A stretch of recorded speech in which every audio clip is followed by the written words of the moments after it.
Good evening, everybody. I'd like to welcome you to the City of Fraser regular scheduled meeting on October 13th, 2022 at 6:30 p.m. If you please stand for the Pledge of Allegiance.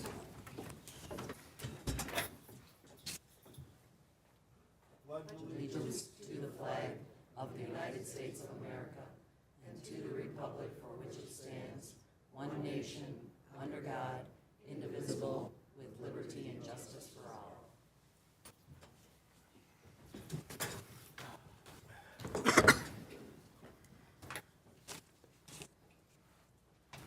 Cindy, do you mind taking a roll call for me, please? Councilmember Bransky. Present. Councilmember Blanky. Present. Mayor Kennedy. Here. Councilmember Fulton. Here. Councilmember Odell. Here. Mayor Pro Tem Burnett. Here. Councilmember Sullivan. Present. We do have a couple amendments on the agenda, I believe, for tonight. I'd like to just postpone the adoption of the 2015 International Fire Codes to allow our new director to have the opportunity to go through them, even though Don's gone through them, and most of the council did, and myself, but give her the opportunity to see if she sees anything there that she has any concerns with. So, I'll second that. a motion and second on that. Any comments or questions on that motion? Do we have a date in mind for next? Next month. Next month? Next So month, a yep. motion to postpone to a date Postpone to certain. next month, yep. Okay, we have a motion and a second. All in favor? Aye. Any opposed? The motion carries. Councilwoman Baranski. Yes, Mr. Mayor, I'd like to amend the agenda to add an item 8B, update from the road committee. B. Okay. Second. We have a motion and a second. Any comments and questions on that motion? See none, all in favor? Aye. Any opposed?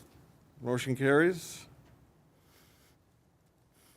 And if someone would like to make a motion as amended, Councilwoman Baranski. Mayor, I'd like to make a motion to approve the amended agenda. Second. We have a motion and a second. Any comments and questions from the audience? Back to council. All in favor? Aye. Any opposed? Motion carries. Item 5, citizen participation on agenda items. If there's anybody here who would like to speak on an agenda item only at this time, and you cannot be here for the entirety of the meeting, please make yourself recognized, and we'll call on you, and you'll have a few minutes to discuss your item. I see none here. Any online? Nope. Okay, I'll bring it back to the chair.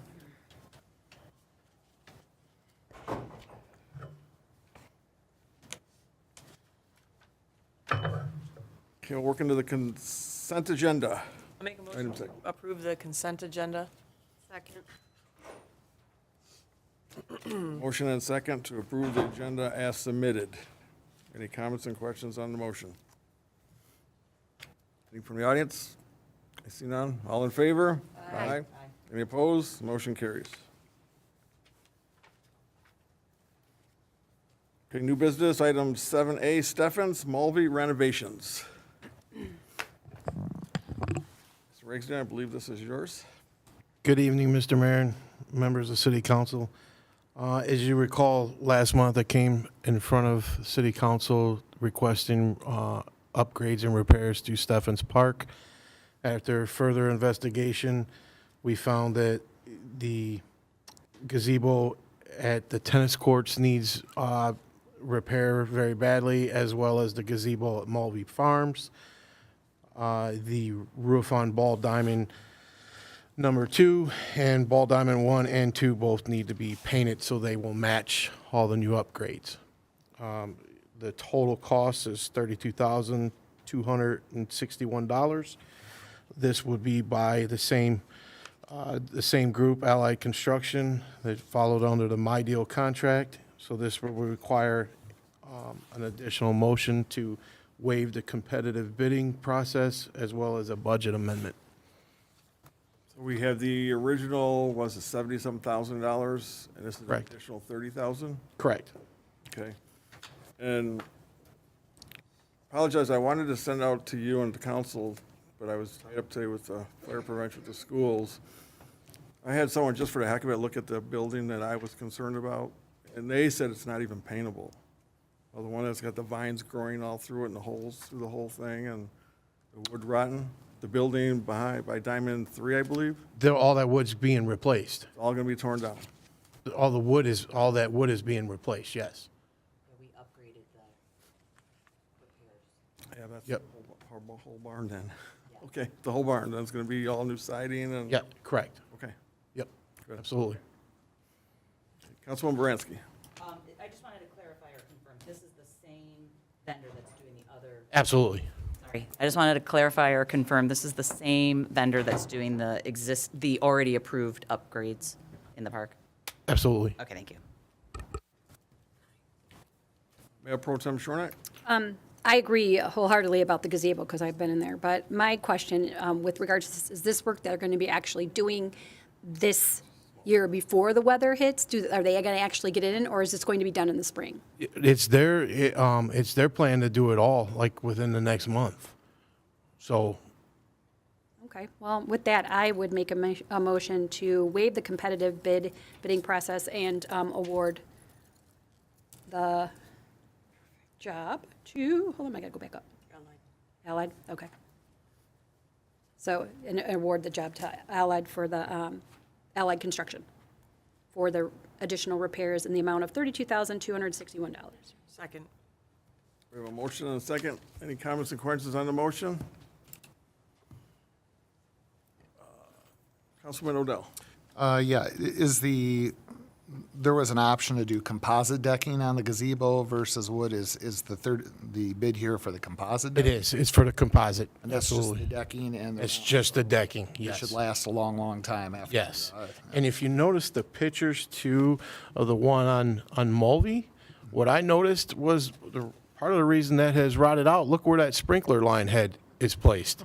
I don't know who did that, but I can guarantee you I will be moving it. Okay, great. And then the roof repair, we were already painting those buildings, correct, from the prior bid? And we just, Not these two. Not these okay. two. These are the two ball diamond, we call them the ball diamond buildings. It's where it houses the electrical panels for the ball diamond lights. And then we also store the ball diamond materials in there, the chalk and stuff like that, the bases.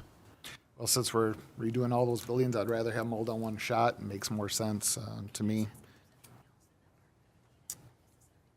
Elaine, did you have a comment? That's all I had.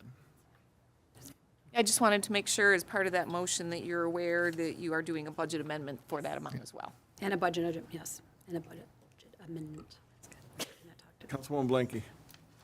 Thank you. Hi, Mark. I'm looking at the photo of the gazebo on Malvey.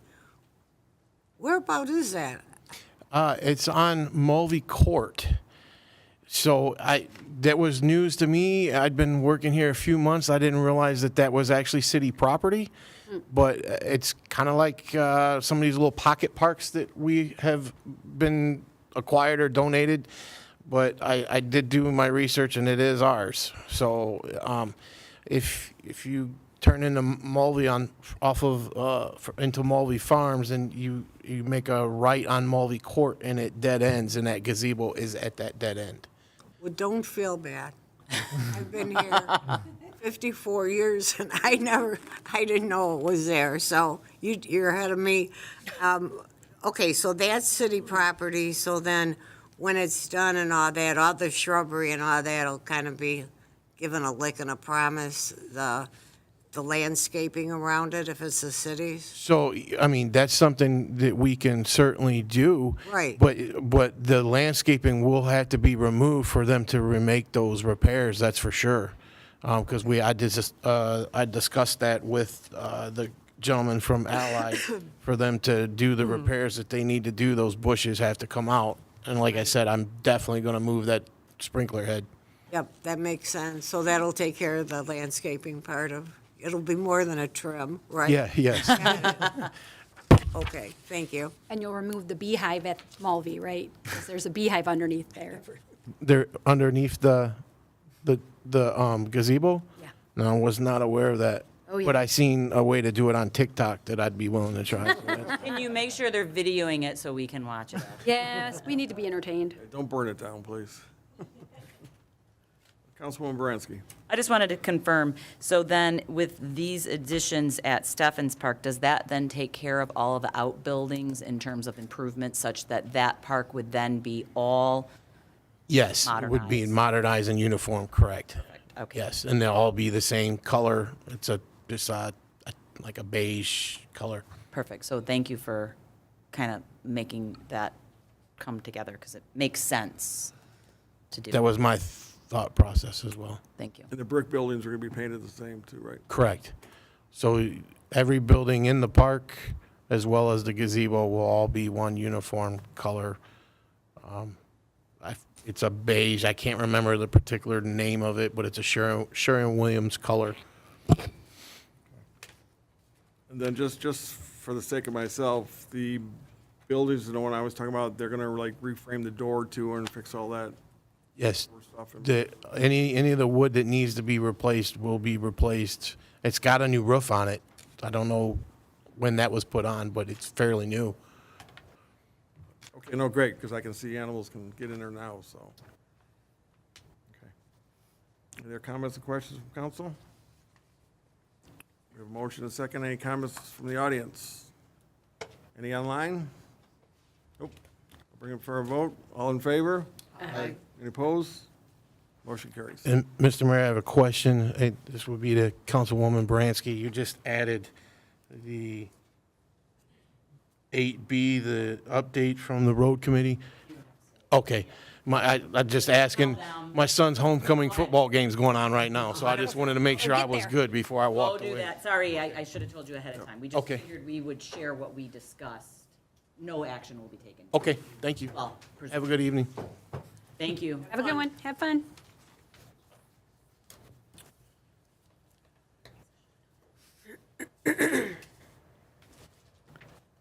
Here we go down to item C, Recreation Commission appointment. We have one application for a recreation commissioner to be appointed. It is Rebecca Walker. She was recommended by the Recreation Commission to be appointed for a term ending December 31st, 2023. 2023? So I'll make the motion to appoint Rebecca Walker to the Recreation Commission with a term ending 12/31/2023. Second. I believe that's what your light was on. That's what was my lay down, yep. So you're good then? Yep. Made the motion. Councilwoman Blanky? No, thank you. Yeah, let's try to use the lights. Okay, so we have a motion. Who's second? I did. We have a motion and a second by Councilwoman Susan Kolka. Any comments or questions on the motion for the appointment? Back to council, any? I see none. All in favor? Aye. Any opposed? Motion carries. Rebecca, if you're out there watching, thank you very much for your volunteerism and good luck. We appreciate it. Item C, or D, I'm sorry, library bond resolution. Ms. Levin, would you like to start us with that at least? Yeah, I will kick this off.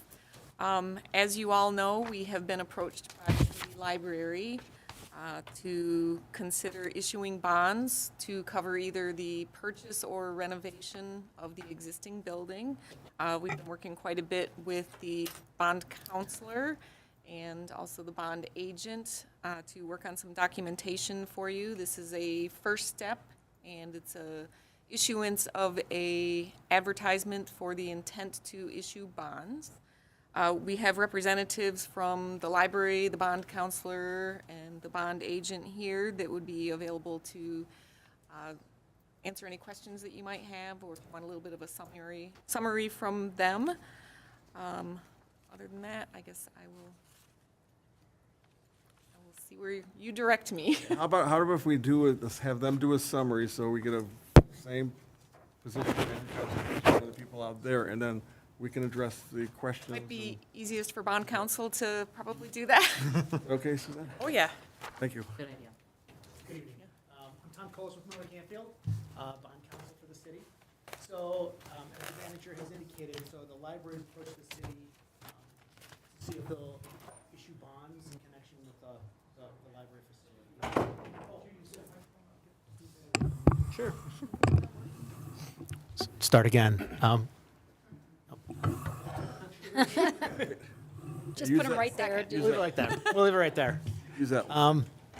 So the idea, again, it's a city library, but the library itself doesn't have the authority to issue debt on its own.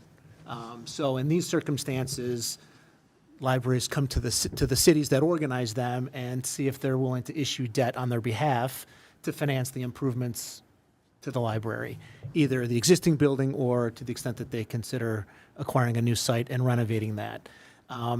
So the process for which that happens is kind of twofold from the city council's perspective.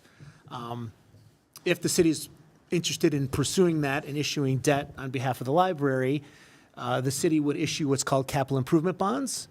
And the first step of that would be to adopt a notice of intent resolution, which is actually before you tonight. The draft that you have in the resolution before you is a notice of intent. What that indicates is that authorizes publication of a notice in the paper that says the city intends on issuing bonds for this purpose in a dollar amount not to exceed $7 million. And it lays out for the purpose of constructing or acquiring a library facility to be used by the Fraser Public Library. It indicates the source of security for the bonds and the intended source of repayment. So the source of security to the bondholder would be the city's full faith and credit, with the city's intent to use funds received by the library from the recently approved library millage in the August election. So the intent's to use that millage that comes from the library to the city to pay debt service on the bonds. And Benzinski and Company has run the analysis on that to determine that would be sufficient funding to cover that debt service. The notice also provides a right of referendum. So to the extent that the registered if at least 10% of the registered electors of the city, circulate a petition and get signed within 45 days of the publication of the notice, council couldn't proceed to issue bonds without putting it to a full vote of the electors. If no petition's filed, the next step is to come back to council and actually authorize the issuance of the bond. So we'd actually wait until after that referendum period expires to actually come back to actually authorize the issuance of the bond. So this step just authorizes publication. It doesn't commit the city of actually issuing the debt yet. It just says, hey, we intend on doing this. Here's the summary of the project and the right of referendum. We'll come back to the city for an actual bond resolution that says, okay, now we're going to authorize the issuance of the bonds under these terms, payment terms, and authorize the method of sale of the bonds. So that would be, if the schedule moves expeditiously, as the library hopes, that would be coming back to council in the December meeting. And then we'd go out in the market. Stephen, remind me we would sell bonds in early January. Yeah, I believe the plan is for the middle of January to hold the bond sale and to close beginning of February or the end of January of 2023. This is a 20-year plan, right? Correct. So the expectation would be to kind of line that up with what the millage authorization was, so a 20-year, so that we wouldn't have bonds outstanding past the millage authorization, of course. So exactly, a 20-year financing. Okay. Susan, I'll let you ask your questions, maybe that'll answer Thank you. them. Thank you for coming. I forgot. I didn't get your name. Tom Colas with Miller Canfield. Spell your last name? Colis. Thank you. Appreciate that. So I have some questions about kind of what you just went over. Yeah. Kind of goes right over my head, to be honest with you. Happy to answer them. And I'm a lawyer, so but here's my concern.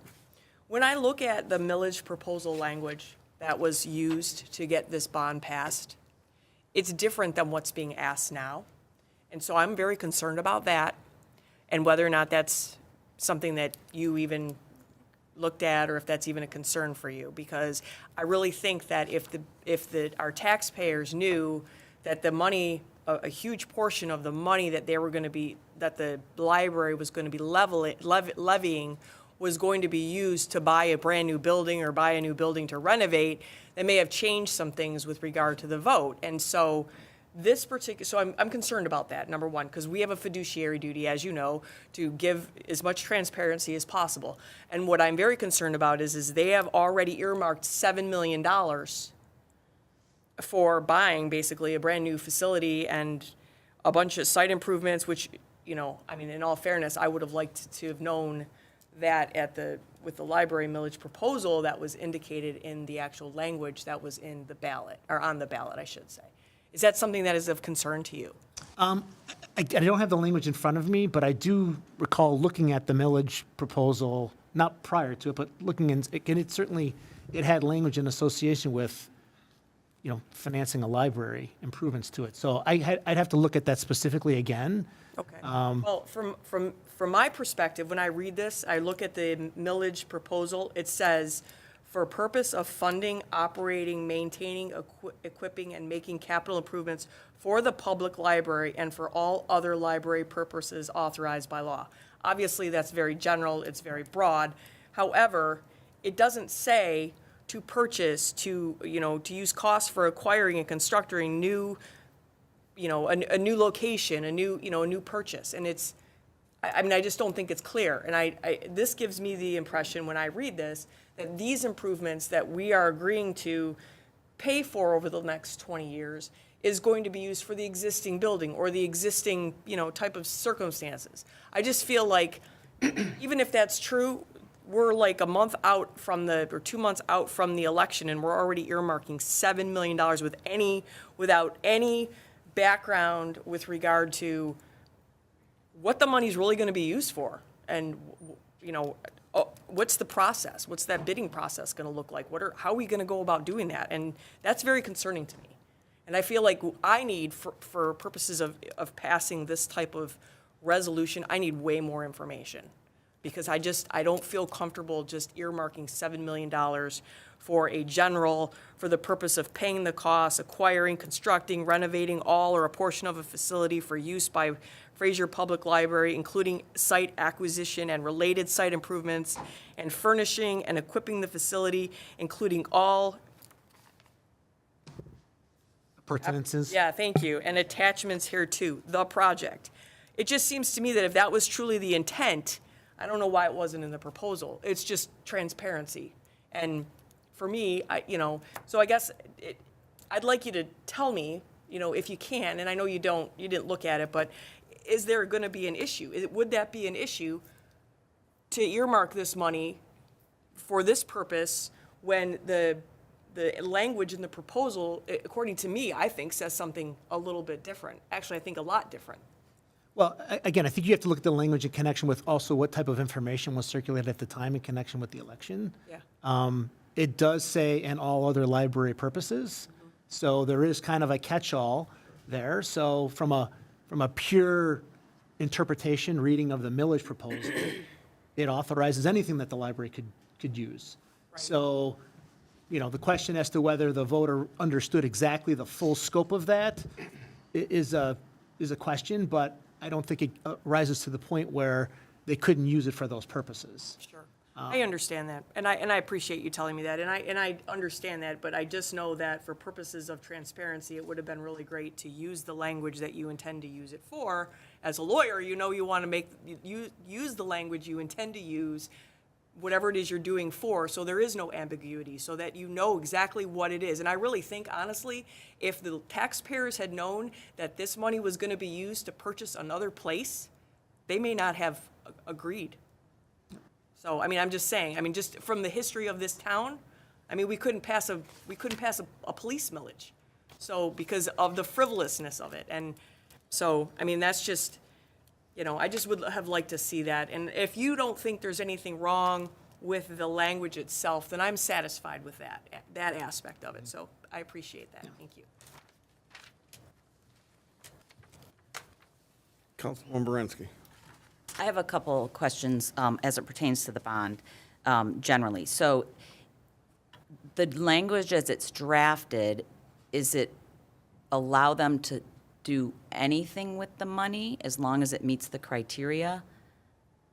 As long as they can only use it for capital purposes. Right, so, because I think the problem is, I don't know what the plans are. We haven't heard from the library about what their plan is in our official capacity. I've heard, because I went to a presentation, so, and that's probably not directed to you, so that's a secondary issue. But I just was wondering, so, like, this bond, would be needed to allow, in some capacity, whether it's 7 million or 2 million or whatever, would be, even if they wanted to renovate the existing building now, for more than the money they're taking in every year on the new millage, they'd need a bond, correct? Correct. And the purpose of this bond, as you've drafted it, if I understand it correctly, is to give them broad discretion, as long as it's used for a library, and they can buy new, they can renovate, they can whatever, right? Right. But it's for $7 million. Not to exceed 7 Not million. to, okay, so, Yep. so where did So- that come from? Is that the amount of the, Right, so this doesn't, like. Got it, This fair. is authorizing a notice. notice, Got it. right? So this is only step one. You'd have to come back to step two, where the city actually takes action to issue the bonds, or considers taking action to issue the bonds. And that's where there's time to get your presentations, questions answered, to see if you're willing to move forward. Again, you can stop the process right, you don't even have to initiate the process if you don't want to. That's completely your call. But okay, yeah, so we're used to that with our public act millage, up to so many mills. correct, so, yeah. So then, here's the next question for you. You talked about the fact that the city is the source of the security, which is our full faith and credit. Correct. Our fiduciary. The source is the millage money, so it's the money that's already been voted in.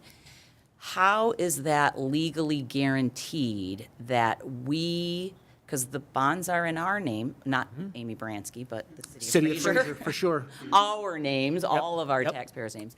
How, can you explain to us, just in as simple a terms as possible, non-legal terms, how do we guarantee that the millage money has to go to pay the debt for the bond every year? Or Yeah, I every suggest that month? we put an agreement together with the city and the library. Okay. That they agree, they pledge that millage to pay debt service on the bonds when the bond, debt service becomes due. And so now, because I'm also an attorney, and I'm the opposite, I'm a defense attorney, if for whatever reason the library became defunct, the board ceased to exist or whatever, the millage money's still coming in, and so it's just a pass-through? Is that? And this, so the way that the funds work for the library, the city actually collects the library taxes and holds a library fund, right? So we don't even have to give it to them, we just pay the debt? Well, I think if there's an obligation for them to pay that pursuant to a contract, Right. I think that's what you would do in that circumstance. I see. Okay, so we aren't giving it out in the hopes of getting it back. And no, But I'm not ultimately that- disrespecting, I'm trying to be a fiduciary, and I haven't done this with the bond. So under the statute under which the library is created, the library board controls the expenditures of those funds, even though the city holds those funds as an agent Yep, for got it. for the library board, Okay. for the library, right? So, but I think the idea is we put an agreement together that says we're issuing these bonds on your behalf. You're going to be responsible for paying debt service, and so we want to make sure that you're pledging those revenues to us. Have to you pay debt ever service. encountered in your experience or in your practice where that agreement fell apart and you had to, okay, No. under oath?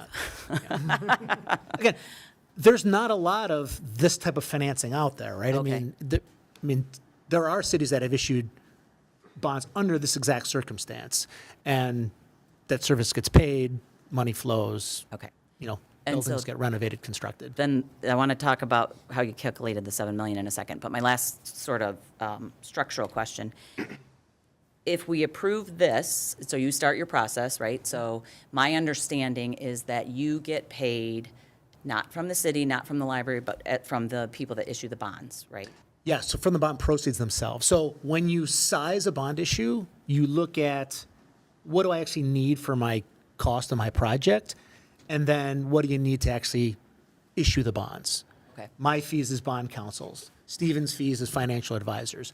We're selling about rating agency fees, paying agent fees. So there is a cost of issuance that is financed as part of the bond issue. All right. And we don't get paid until the bonds are closed and sold.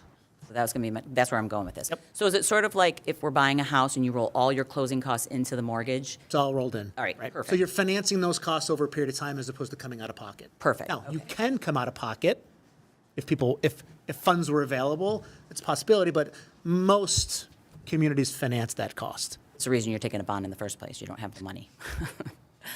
Certainly not that amount. It's not a wise use of money. We'll pay you over 20 years instead of today. What happens, so if we start the process, you do all the paperwork, We do our due diligence as a board, and the library does their due diligence to come to us to explain what it is that it's gonna be, whether it's renovating a building, purchasing a building, whatever it is, and we can't come to an agreement. So we say we're not gonna issue the bonds. What happens? They can't issue debt themselves, so whatever revenues they're generating out of their millage, they can make improvements. Do we, if we vote for this, have any obligation to you or anyone that's working on this for your time spent that wouldn't be compensated? No. I can only speak for myself, but no. Yeah. Okay. Same with us. By the way, I'm Steve Haydock with Benzinski and Company. We're the municipal advisors to the city. If you got further along in the process, after the bond authorizing resolution was adopted, and we started the official statement, which is like the prospectus to investors, and went through the rating process, and you got a rating, that's the only thing you could be on the hook for if you went that far down the process, the rating fee. We could negotiate with them a little bit to get it reduced once the rating was issued. But hopefully, if it was going to come to that, and you weren't going to issue the bonds, that we would stop the process before that rating happened and before you had any liability to the rating agency. Got it. And I'm not saying we are or we aren't. I don't even know what it is y'all want to do, and I want to hear about it, obviously. But, so don't freak out by questions. This is my mental process. How far along is it that the rating fee process starts? Like, so you gave us a time frame that December, you're going to come back to, in essence, theoretically, ideally, rubber stamp all the work you've done. So that means from today, when does the rating fee kick in? It would probably be, if you were to sell the bonds in the middle of January, it would probably be right around the first week of January, a week or two before that. So it's not until after the final. You'd have to go through a lot of other steps before you got to that point. The scope of the project needs to be completely done before it's rated, correct? Yeah, and we would have to know exactly how much we're issuing and kind of get through all those steps. Okay, that was going to be my next thing. So when you come in December, you need to know what it is, or let me ask it a different way. Do you need to know what the final plan is, whether it's renovating the existing building, buying a new building, or doing something else before you finalize it, or do you still not need to at that point? I mean, technically we don't, because as long as it's one of those things, right? As long as the expectation is to spend funds on capital items in that a dollar amount, then we don't necessarily need to know whether it's a new facility or renovating the existing facility. So we want to make sure, one, it's a capital item, and two, we're not issuing debt that's longer than the useful life of any asset that we're financing. Now, if we're doing building improvement, that's going to have a long useful life, right? As opposed to, hey, we're just going to buy some computers. That's a much shorter useful life. Got it. And I'm not going to issue, we don't want to issue 20-year debt for something that's probably got 5 to 7 years Right. maximum useful life. But when you're talking these overall improvements, you use kind of an average useful life. So that's really the key from a tax perspective, because then these are federally, state tax exempt bonds. So we're using them for quote unquote a governmental purpose, right? This is a purpose for the city and the library to provide, public library services. And so as long as we're doing it for that purpose, spending it on capital items, then we should be comfortable going forward. Now, But at that point then, once we approved it, if we didn't know the plan, then the city would have no control over what was done. It would be back to the library to decide. If in December you came back and we said, yep, and we still didn't know what the plan was, once we approve the final bond, it's back in the library has full autonomy over how it's spent, or no? the expenditure of those funds, yeah, like they do with the millage. Okay, perfect. We Okay.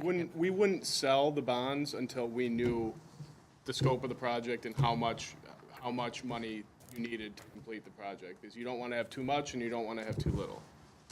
Oh, so you wouldn't even come back for the final? We Well, wouldn't sell them at least. that's only if you wanted to adopt the bond authorizing resolution before you knew that. I mean, you can do it. Yeah, right. You can do the full amount, and then once you decide that you're going to go forward with the bond sale and you get the the project amount and scope and all that, you just go forward with the bond sale as long as it's under the amount or at the amount that was in the bond authorizing resolution. Or you can wait to do the bond authorizing resolution and do it for that exact amount that you know you're going to sell. Got it.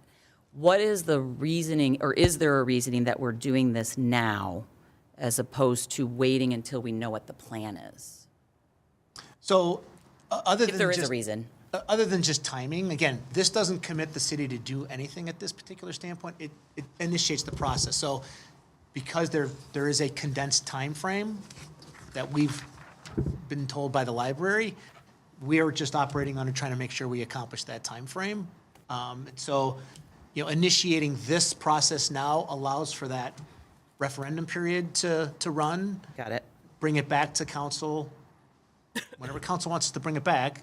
So December So would be, the time that's why we're frame starting it. is set by the client, the library? Yeah. Remember, you're my client. No, yes, So true, just- sorry. Well, I'm wondering why there's a condensed time frame. I think there's time associated with what the library's been talking about with the potential purchase of the property.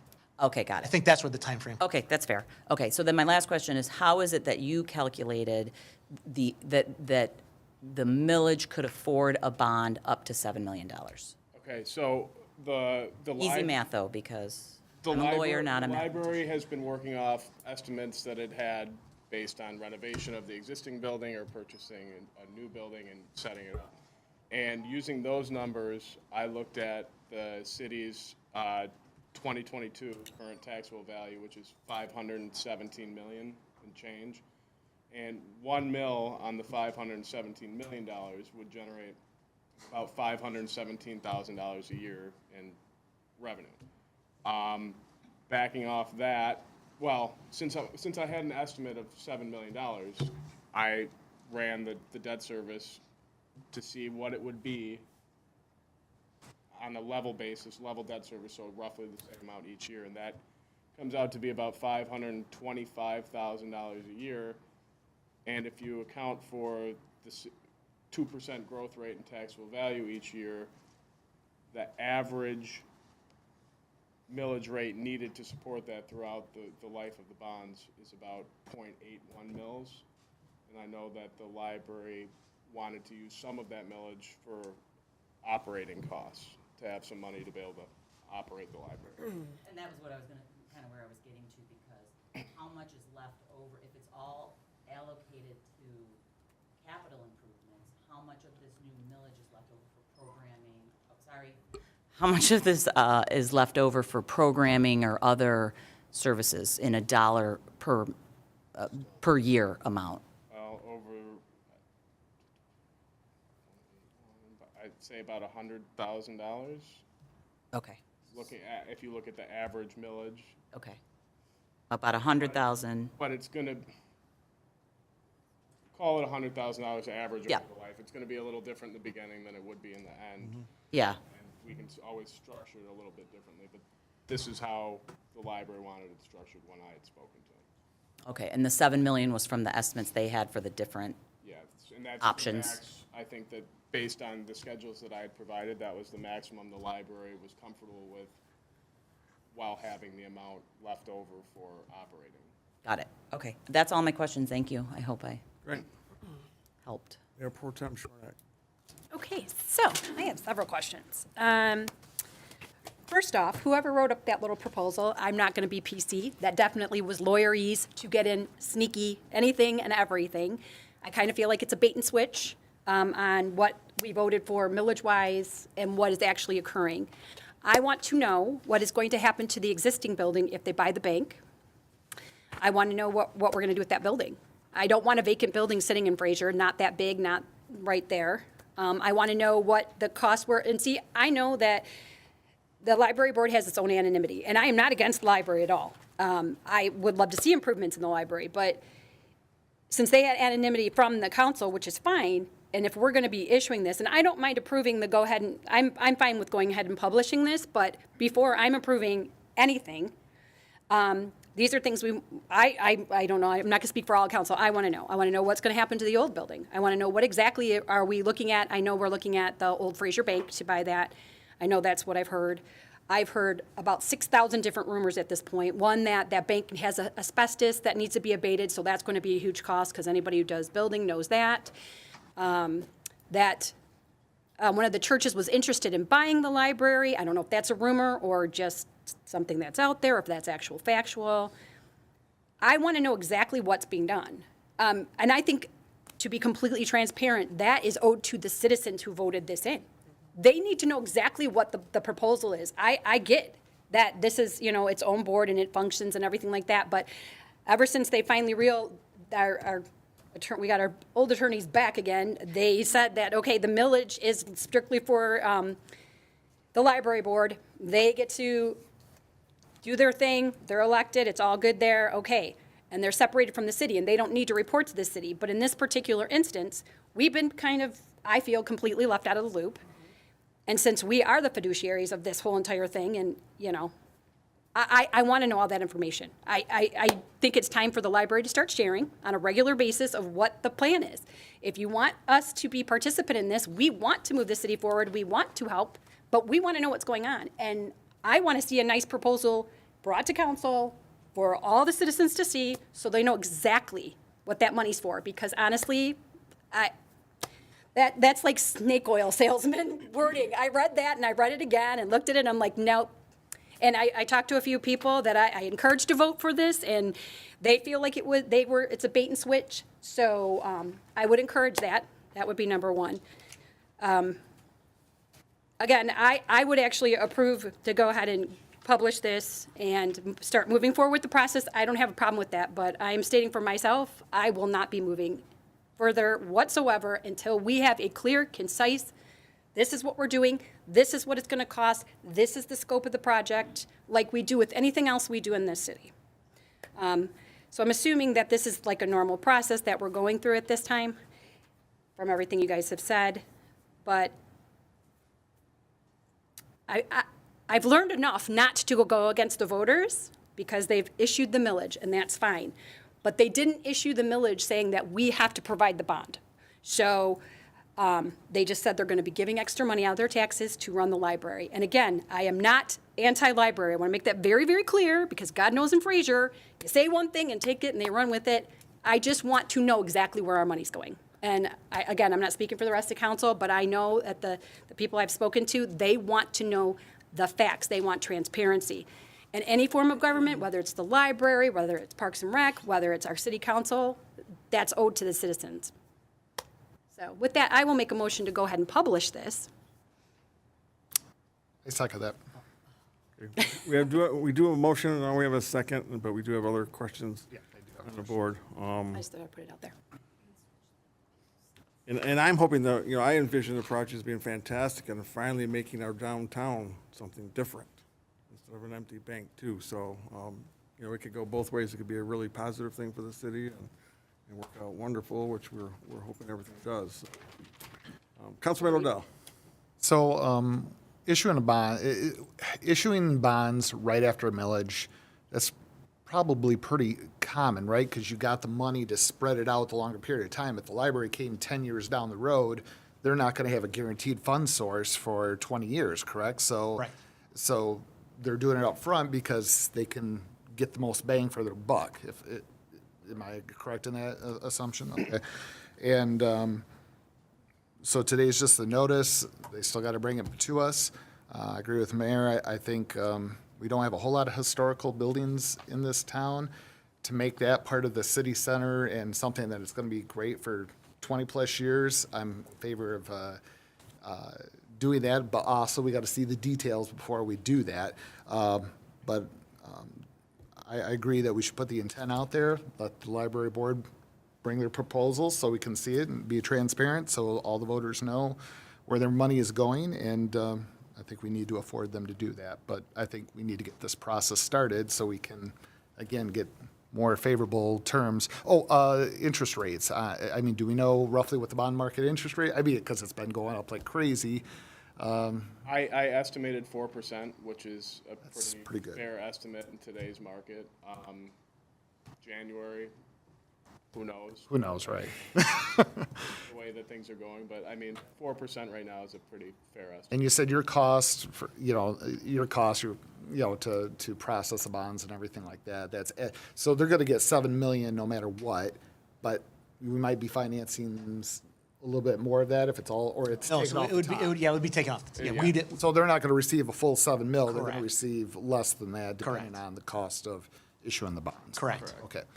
All right, that's all I have. Thank you. As other council member says, communication is so important in these type of projects for everybody. Good communication, good working relationship, so going forward, that it's going to have to be that way. This is how cities survive and become successful. And we're all for that, too. Councilwoman Sutherland. I just wanted to make a comment on kind of the narrative that we've been hearing about the transparency on the part of the library. So, I mean, the entire council, we were invited to go to the PNC building and tour the building with the library, where they laid out their plan and their expectations as to what they were hoping to do if the mill passed. Amy and I were the two that attended. So, I know, but I'm just saying, like, it's not like there wasn't an attempt there. So I don't want it to look like to residents that there was no attempt made by the library to inform us on their plan. That's first of all. Second of all, they didn't know what their solid plan could be to put in structured and specific language into that millage, because they didn't know until that millage passed or not what they would be capable of doing. That's why it is so broad. So I'm sure we'll probably hear from the library, but I don't want that narrative to come across to the residents that the library is hiding and, doing all of these things behind the scenes. When we, as a council, were invited, they were holding meetings throughout the city prior to the vote in August. They had these vote yes meetings. There was one at Infinity Hall. There was one at the library. They were all over the place. They were having these meetings. Where were those advertised? Because I was never invited to anything. So, I mean, there were posts up at the library. I want to say that there was posts up at McKinley Park. One of those places, you're not gonna, I mean, we were not invited, is what I'm saying. Yep. So, I mean, I, as a resident, found out about them. I mean, from what I know, and that would probably be a question better suited for the library when they come up and speak as to where it was advertised. But even as a non-member of council, as a resident, I saw those things and that those meetings were available to me. So I think that would be a good thing for us to ask when they come up, where those things were advertised, because I don't think that it was a secret. And I do think that the information that they had access to at the time prior to knowing whether or not the millage was going to pass was made available to us. So I just wanted to make sure that I made that clear as well.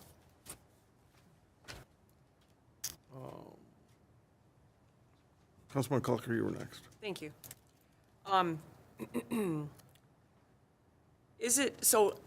Let me go back a little bit, because when you first started and talked about the process, right, there was like 4 different steps. And so I started writing vigorously through them. And the first step is what we do today. And then when you were talking to Councilmember Baranski, I started, maybe I misunderstood, coming to the conclusion that if we earmark this money today for capital improvements, then, that may not be the right term. If we approve this, Notice of intent resolution? the notice of intent resolution, then we are losing control over the project. Okay, because that's what I thought, because it was all right, so can you tell me? Just to be clear. Yes, This resolution only authorizes publication of the notice. okay, And authorizes states an intention to use, if necessary, bond proceeds to reimburse for any costs prior to the bonds being issued by the city or the library. That's all this resolution authorizes. okay. There's no requirement to go forward. There's no requirement that council even considers a bond resolution. Okay, This only authorizes publication of that notice and starts that referendum period. and the notice On the is, publication of the notice. Okay. The notice is a form of this resolution. And the bonds cannot be sold without the bond authorizing resolution, which is the next step. But Okay. that's not. Next up, yeah.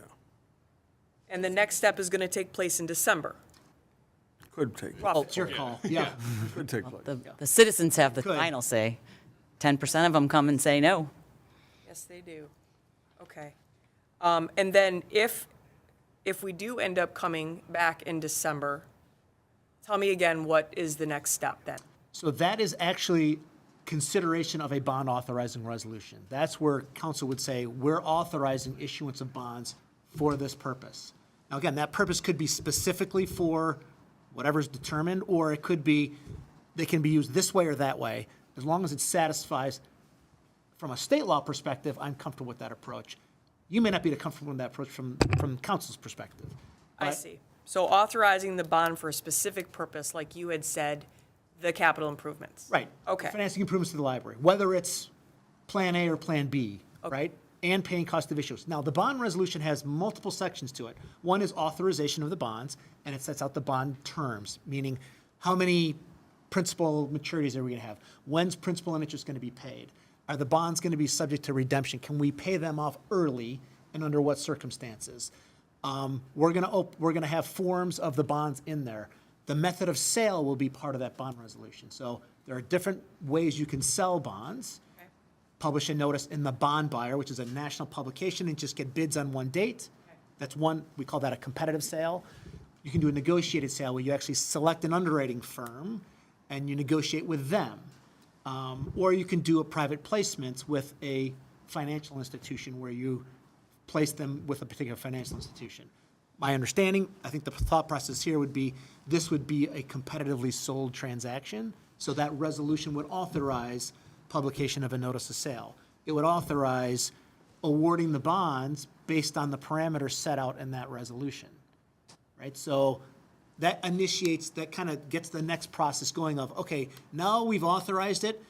Now, the next step is then get the marketing documents together, go to the rating agency, get a rating, publish the notice of sale, sell, go on the sale date, receive bids, award on that date, and then close within a couple weeks, right? Okay.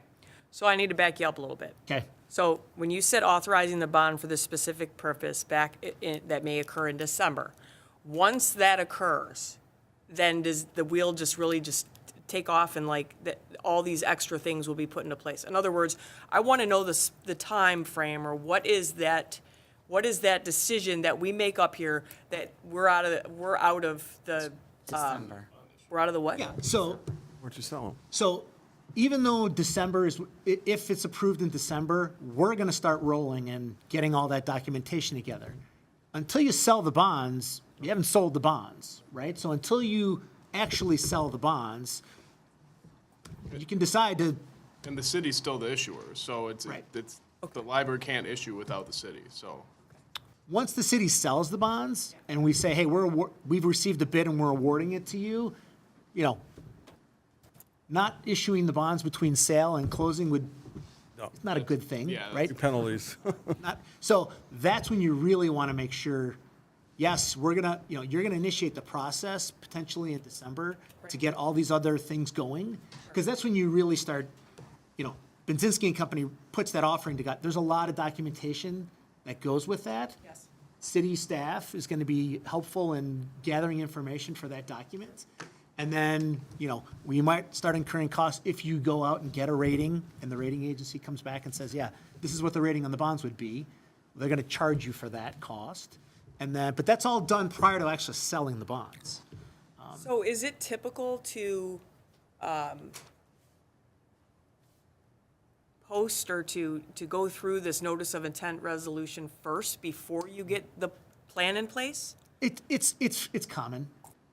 Yeah. We did that for the roads. There are times where everything's all buttoned down, you know exactly what's going on, but very often, you start the process, especially with capital improvement bonds. So capital improvement bonds, the statute's very broad. You can issue for any capital item. So a lot of times for cities, we're throwing's the wrong term. We're including a lot of different potential projects that we might want to finance with those bond proceeds in there. Okay. So it might be, let's not use this as an example, it might be, we want to do some water and sewer improvements, we might want to acquire some, police, fire vehicles. So, a lot of different things. So we don't exactly know what the plan is, but we know we're going to we're gonna have at least that amount of costs. So we're comfortable moving forward because a lot of times you might have $8 million of improvements and we're gonna issue $6 million of debt. And you're really gonna have to figure out which ones are we gonna pick out of these. So the 7 million that is in this proposal, what was that based off of? The library has some rough estimates based on, I think the 7 million is to renovate the existing building, and it's less to purchase the new building and Renovate. renovate it for library purposes. I see, okay. So the $7 million was worst-case scenario, and with the timing that the library's up against with the new building or the bank, with the 45-day right of referendum that this brings along with it, that I think the library's thought was to get that out of the way so that once they know what they're doing, the 45 days is done and the timing won't be an issue. Okay, thank you, I appreciate that.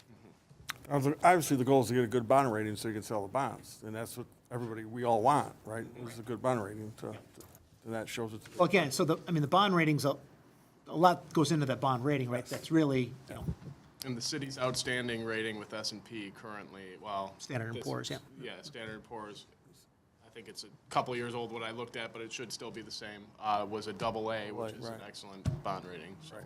That's what was last one. Councilwoman Blanky. Thank you. I can appreciate the fact of what Councilwoman Sutherland said regarding your meetings that you had and that 2 of the council people showed up. I will honestly tell you, I had no knowledge of it. We didn't have anything in our packets or anything. And the thing is, communication, just a common sense thing. It isn't about the 7 of us up here. It's about the whole city. They're the ones paying the taxes. They're the ones investing in the city and their values of their homes. I have never been against anything to improve the city. The building we're sitting in tonight was bonded. This city was bonded. The senior center was bonded. The senior housing was bonded. There is nothing wrong with this, but it kind of is upsetting. The mayor himself said about communication. I think it's not a good situation. It's not a good look for the library or for the council to have this possibly translated friction or disconnect between these 2 bodies, these 2 decision-making bodies. And I will tell you that, is Lorena here? Hi, Lorena, how are you? Good. About 3 years ago or so, when this process started, you sat here, and I believe it was with a resident, and her name was Marlene. Marlene. Is Marlene here? Hi, Marlene. I'm amazed. I remember. But I remember that evening when this whole process was beginning, I sat here and I said, I understand, that you're going to be self-funded, you're going to control it, you're going to make your rules apart from the city. And at that time, I don't know if either one of you recall that I asked if we could have a report or a monthly something or just an update. Now, this is no reprimand, or this is not an I told you so, but I'm trying to make the point that, we have not heard anything about the library until this evening. And $7 million is not chump change in the city of Fraser. It's really not anywhere. I don't think there's anyone up here or anyone out there that has anything negative to say about progressing the city. And as we all know, that is a historical building. Years ago, CVS wanted to purchase it, and the city had a big protest about it. When we bonded before, there were city meetings, there were town halls, and you know why? Because we had that information. We were working for you through the process to get to this evening, to be able to have the fact to tell the residents, to explain it clearly and factually as a city official, not to butt in or not to direct or anything, but to be helpful, to be the messenger. So we didn't get that opportunity. And there's truth in what Dana said about there was the meeting, but I would debate that a meeting or two of one or two of us doesn't have the same impact as us being directed through the whole process that we're talking about, and you're explaining clearly. I don't think that even measures up. That doesn't even come close. We're up here to serve the same as you. We took an oath. We took an oath to be fiducial in our decisions. This is where the buck stops. So you can imagine, something of this magnitude, that's why we're kind of like questioning and whatever. My hope would be, whatever comes of tonight or in weeks to come or whatever, and I'm sure we'll all do the right thing, but we have to open up the communication. I hope you agree with that, because we're just dealing with a blank chalkboard, so to speak, and it's very hard. It's hard for us.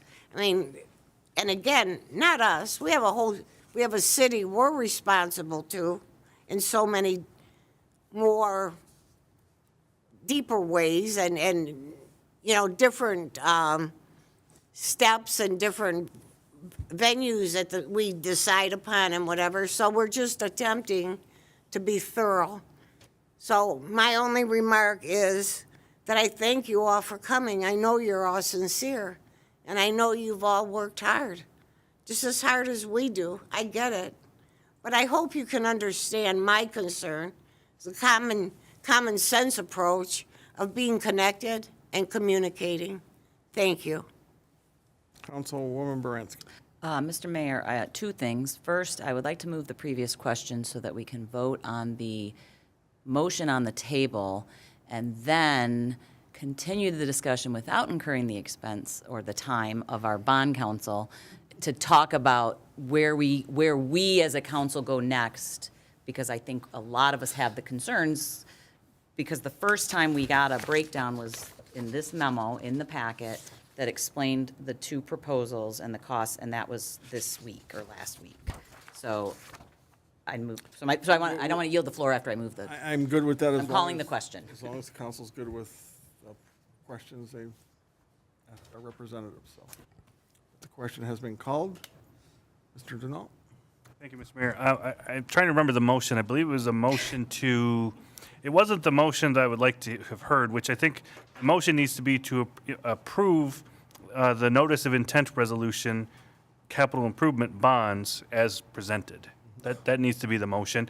And while I'm at it, in the interest of being way too nitpicky, there's one very small typographical error in this resolution that I would like to see removed before we sign and submit, and that is in the third whereas clause. You go whereas, you go to the third paragraph that says whereas on the first page.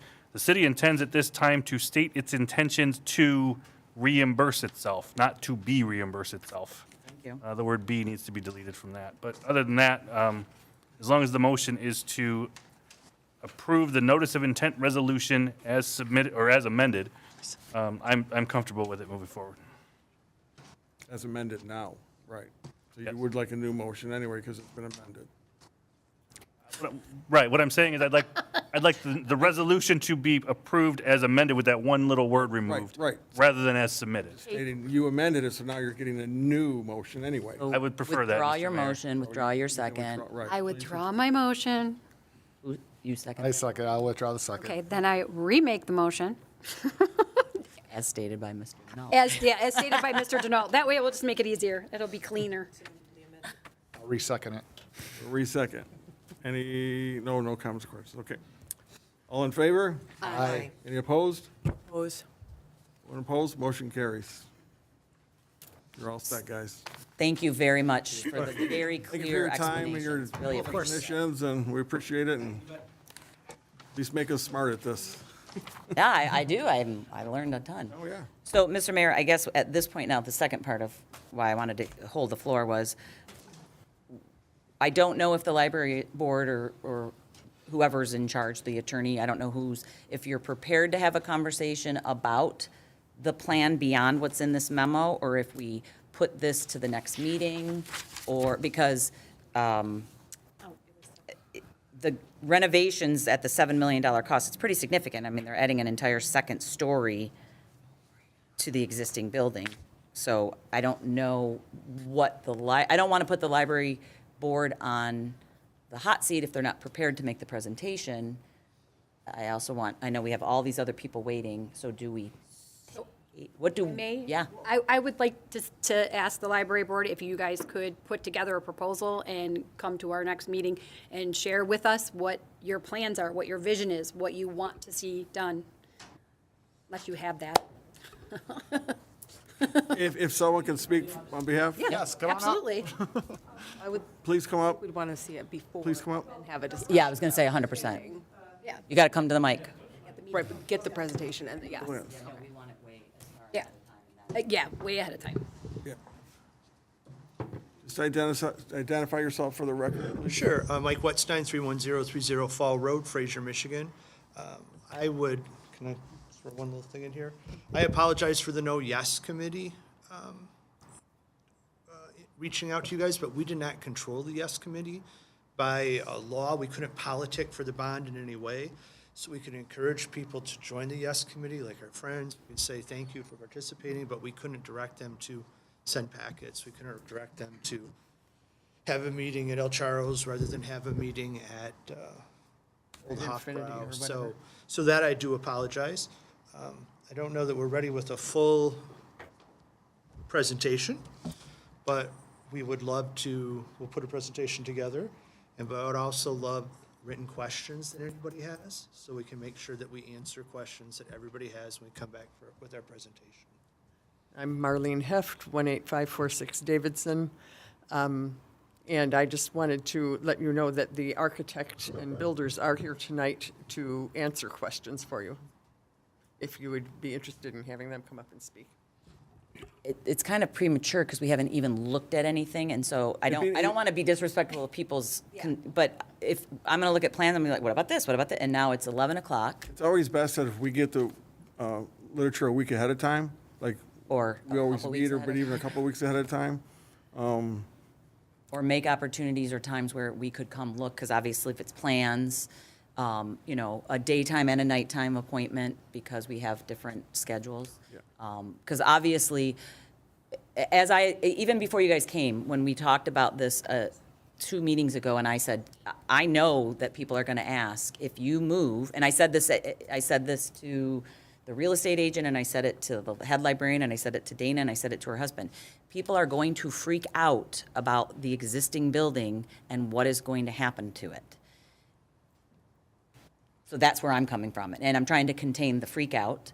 And when we have information, it's, you know, it doesn't mean we're not going to say yes. It doesn't mean we are going to say yes. But that's where I come from, is I want to know what, and then a lot of stuff you guys can't answer. Mr. Denault needs to tell us, if you guys do this, what can we do with the existing building? Can we sell it? Can we use it for other purposes? How bad is it? Because you guys are offsetting the costs for the maintenance of this building right now for us as our tenant. So all of those things, the city and you guys collectively, that's what I want to know. The consequences, I know the positive consequences. Yep, great downtown, more space, you have the money for it. I don't want to be in 5 years blamed for not having the foresight to say, you should have known that that was going to happen to that building, and you let it happen, Councilperson Baranski. That's where I'm coming from. Does that make sense? Did I clearly kind of articulate? I think it's clear, and I think it's got to be part of their plan anyway, so. Yeah. And we are going through this for the first time. We know. We're not Right. professionals Absolutely. at this. We're going through this the first time. Our separation from the city, it's the first time that we've, you know, ever went through anything like this. And definitely communication has broken down, and that's something that we can move forward with on maybe a more formal basis. Yeah. 'Cause, That would be excellent. you know, a lot of us are available for you guys anytime.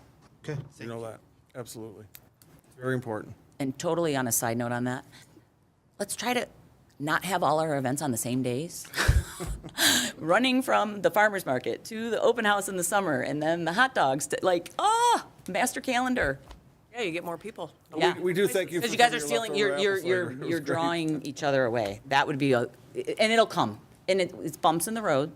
We all have, you guys are volunteers extraordinaire. And don't ever view it as a negative, because you're learning and we're learning. So, thank You you. picked a hell of a project to do on your first time going through. It's a big project, Good job. but it should be great for the city when it's done. That's what we all hope for, absolutely. So if you will save a time for us on the agenda next month, We will put it on the We'll- agenda.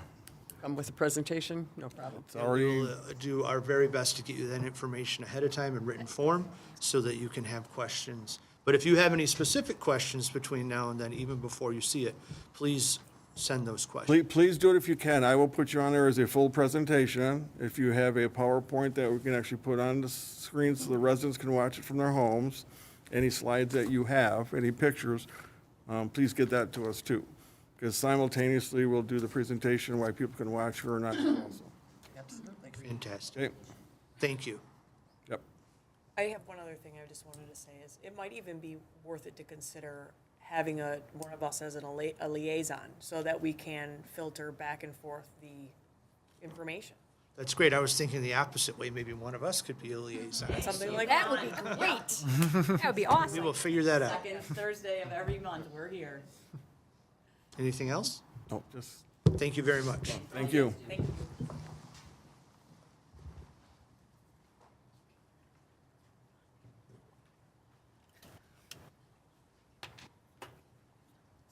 Okay. Item 8, the returning business, healthcare consultant bids. Ms. Levin, would you like to make a comment on this?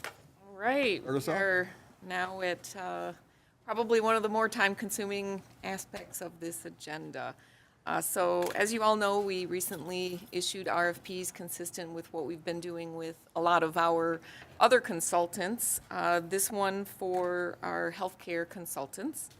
These are the people that assist our office with the insurance for retirees and actives. What we are really looking for is a consultant that will be able to assist us, recognizing the fact that we really have a very small team of people. It's pretty much really just Sarah at this point that's doing certainly a multitude of things. So we're looking to kind of lean heavily on a consultant to help with a number of items. I did provide everyone with some sheets to be able to take notes going through the interview process. We did have a bit of an error when we originally posted, so we reposted the RFP for another 2 weeks. We have received 5 total bids. We are quickly nearing the enrollment period, so we're looking to interview these 5 firms tonight, and if there is enough information provided and you're comfortable with what you have heard and are willing to make a motion tonight to select a firm, that would be very helpful for us. If you're not, certainly Sarah will be able to work her way through it. It's just going to probably take away from some other things that she'd be able to do. What we are planning is to randomly draw for the candidates. I will just have Cindy draw each candidate, and we will go through the 5. I think allowing maybe up to 10 minutes for them to just do a presentation to council, a little bit just about their firm and what they can offer, and then a little bit of time for Q&A after that. Okay. Ready to roll. proceed then? Yep. All right, Cindy, if you want to draw the first one.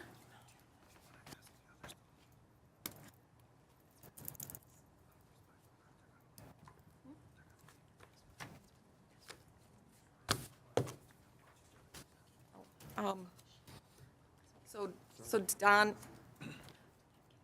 Don wondered if you guys want to have the other firms step out while we are doing the interview for each individual firm? I think that would be the professionally respectful thing to do. No. We can't obviously make them, but We'd appreciate it. All right, the first firm is Manquin Vance. done. Thank you. Thank you all for respecting the process.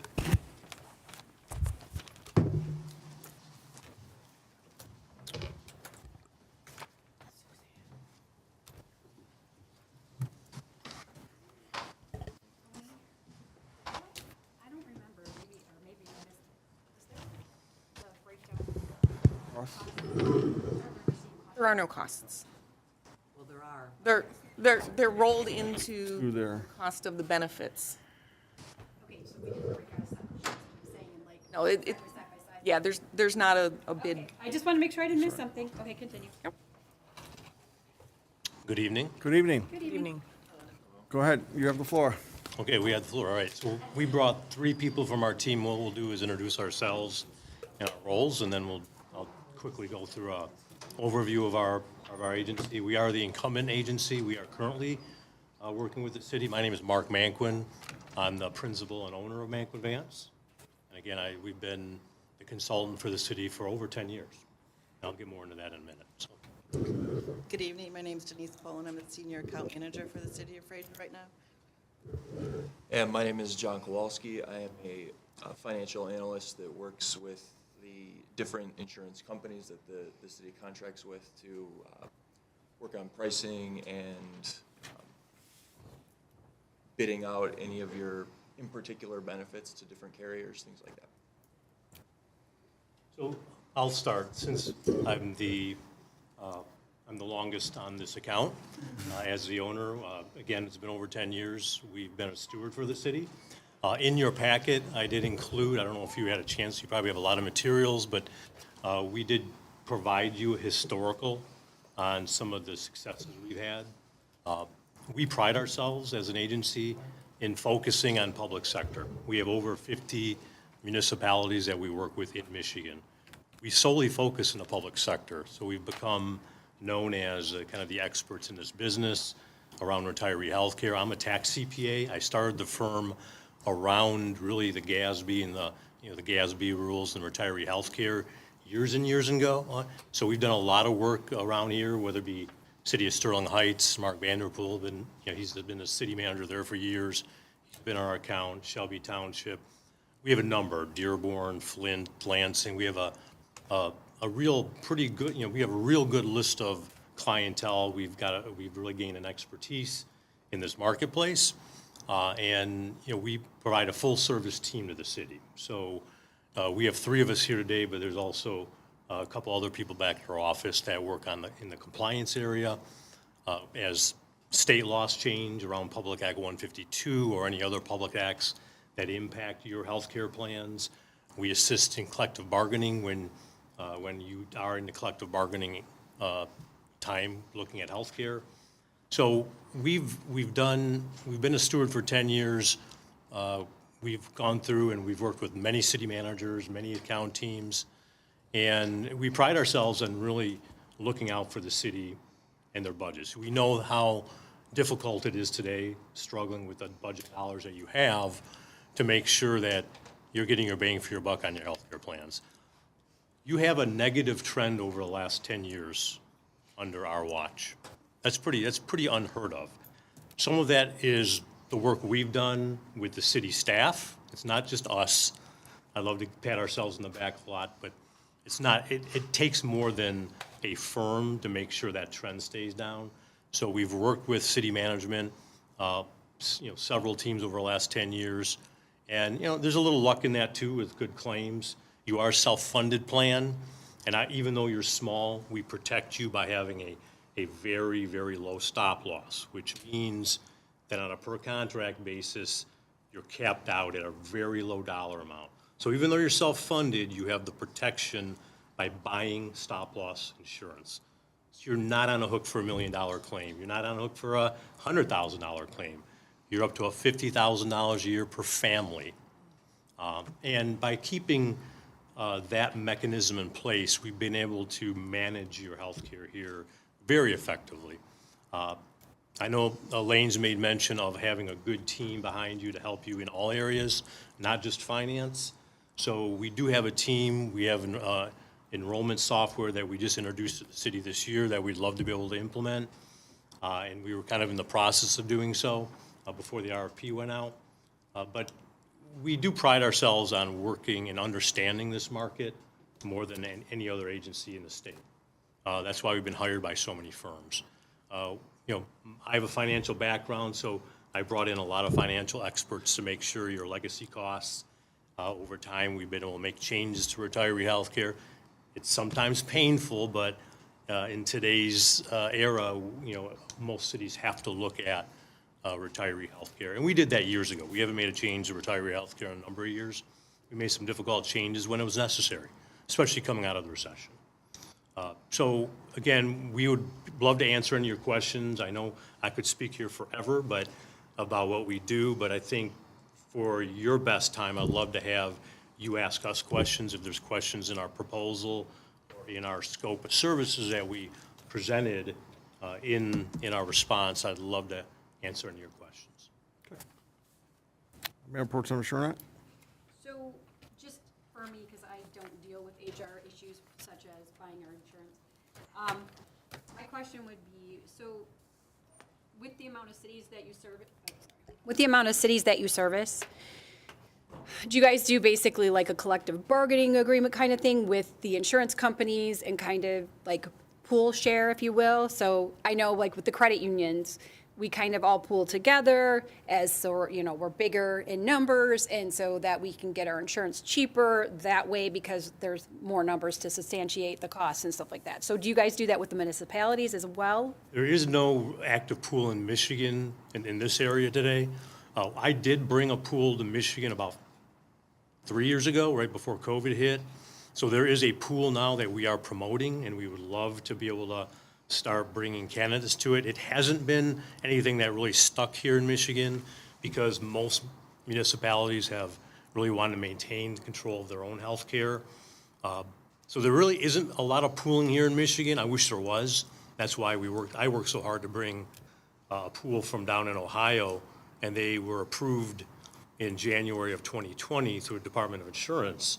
So there's a pool available now, and we're trying to show a lot of our cities the value of that pool, because there is a lot of value for smaller cities in particular to join a pool. Ohio, about 60% of the public sector groups in Ohio participate in a pool.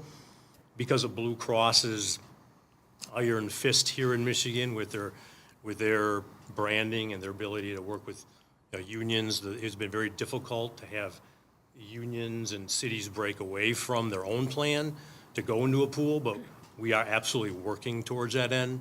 Probably more than any other agency, we've really tried to work that end of the market because we think it's very important that Michigan has a pool option.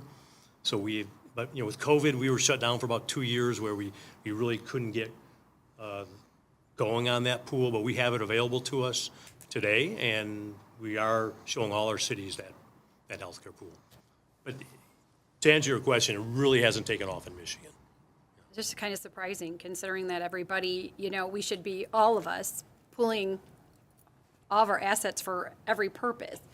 You know, I mean, I know a lot of us have been getting together when it comes to buying equipment, we can get the discounts and stuff like that. So I just can't even understand why Blue Cross and Blue Shield wouldn't get on board with that and think, listen, you know, you get a higher or a lot more participants when you do something like that. And then I would think it would be better cost savings and be able to provide better, Right. you know, just a better program for everybody involved. So I guess that's just discerning and disheartening. Okay. Councilman Odell? Hi, Mark. You've had a relationship with our city for about 10 years, correct? Yes. What do you think your firm can do better in service to our city going forward if we select you as our carrier? Having this history, is there areas of improvement from where we're at now to where that your firm can offer the city other than the status quo? Well, in our response, I did mention that we were acquired by a national firm, and I'm very hopeful with that national firm exposure. The firm that we were acquired by also has a municipality expertise, and so I've been talking to them a lot lately. They have a stop-loss pool that I would like to bring as an option to the city. So I think we can improve by leveraging some of the additional resources we now have. around stop loss, and there's a couple of other products they offer that could be pretty valuable to the city when it comes to additional cost savings. So I think our area of improvement to me would be to continue to listen to the city and hear what they need, listen to your needs, but also to continually improve. And that's part of my job, is to be your eyes and ear in the marketplace, so we can continue to look at certain ideas in the marketplace, whether it be continuing to push the healthcare pool. Pharmacy is a big area that we want to continue to improve on and bring more solutions to you. The firm that acquired us has a pharmacy coalition as well. So to your point, we do have now some resources to bring to the city to look at pharmacy options that we probably didn't have a couple of years ago. So for me, it's really continuing to improve by looking at what can we bring to you, because we're your consultant and we're the ones that have, eyes and ears in the marketplace. And then one quick follow-up. Yeah. You get paid through the insurance company, so, correct? Correct. So you don't charge the city a flat fee up front or any? No, it's commissions, and there's an agent fee as part of the Blue Cross contract. So Blue Cross pays you for each? The city does not write us a check today. And we do have some accounts that are moving more toward, in the spirit of, I heard transparency mentioned several times over the last hour or so. We've had more and more of our accounts move to a direct bill contract. We're not opposed to that. And then there are certain commissions that are just built into certain products. But those that we can remove, we could, and then just go to a direct bill. So we would be open to that, but today, we disclosed in our response the commissions we're receiving, and we do disclose those fees to our clients. Thank you. Councilwoman Baranski. Yes, there's a standard set of questions that I'm going to ask everyone if anyone else doesn't. Non-personalized. Do you offer a dedicated customer service line for active and retired employees? And if so, what is your staffing level and what is the scope of service? So our customer service line, our account team acts as your direct contact. Are you talking about a customer service line for your employees or for your account staff? Yeah, for our employees or retirees. Yeah, we do not. It's not standard within most agencies to provide a call center for employees to call in. They do have access to the carrier numbers if there's carrier, because billing issues become personal. So often, we get involved with billing issues only if it gets escalated. If members are typically calling Blue Cross, and because they're your primary insurance carrier when it comes to medical and drugs. So they're the source for initial calls, because they're the ones that are issuing bills, issuing the EOBs. But we will get involved in escalated issues if employees or retirees are having issues. We do have a dedicated benefit admin team that we do provide the phone number to that ben admin person for employees and retirees to call when it comes to like Medicare issues or escalated issues. So we always say the first, again, we're just trying to make it so that for your members, they don't get the runaround. They go to the source first, which is the carrier. They absolutely have our number and can call in, and we do have an after-hour answering machine, so that if they are having problems with the carriers, we do offer that number to leave messages, so for escalated issues, we can handle it. And then that call would be returned during normal business hours? Yes. Okay. Second question, do you offer a web-based open enrollment plan, such as Maxwell and/or Employee Navigator? And if so, is there any cost to the employer? We offer Employee Navigator at no cost to the city. Okay. So when did that start? We The city of Fraser, that's not in We place, signed our contract right? with Employee Navigator, I believe, in 2021, Okay. late 2021, and we. Late, so after open enrollment I should, in full disclosure, my husband is, for 28 years, been getting health benefits, so I know how it works, and I have never had an online portal, so. You know the name, Employee Navigator seems to be real popular. Okay.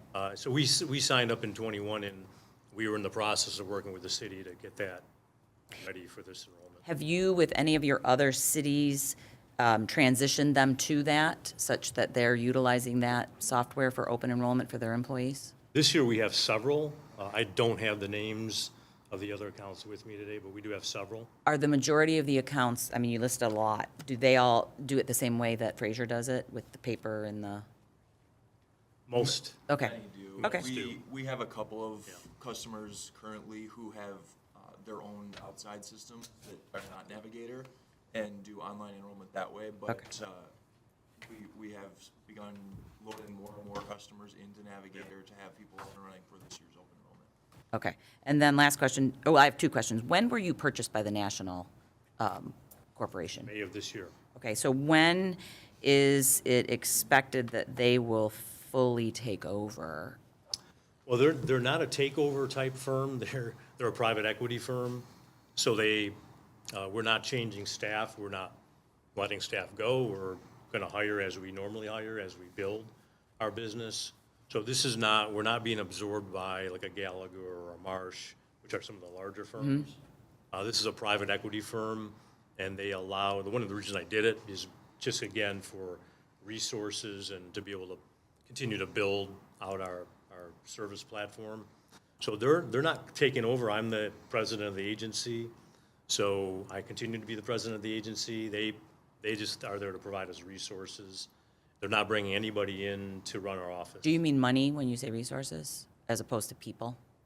Both. Or products? Oh, okay. Okay, fair enough. Okay. Does your company, and last question, does your company assist with the enrollment and tracking of employees and retirees? And if so, do you process the transitions of retirees that age into Medicare? We do. Okay. And how is that done then? Is that through the city's the city's employees, or do the retirees contact you, or how does that work? Oh, no, we get a listing of the retirees. We have the ability to access membership lists Okay. from Blue Cross, so we can access member data, actives, pre-Medicare retirees as well as Medicare retirees.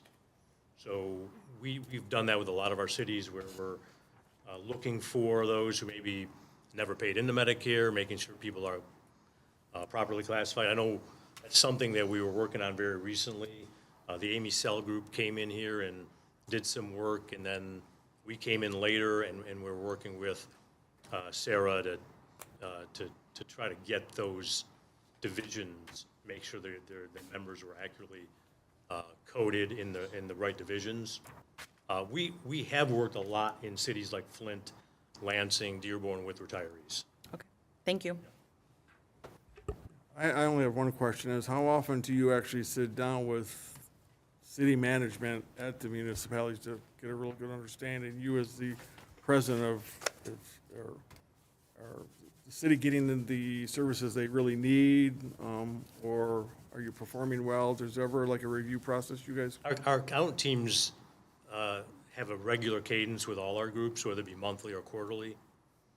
So as far as the city of Fraser, I know at one time we were on monthly, and then we moved to quarterly. It really is dictated more by the city staff as to how often they want to meet and whether there's going to be, what type of activity there's going to be. So we don't just meet once a year. It's a cadence of either monthly or quarterly is our standard cadence. Okay, good.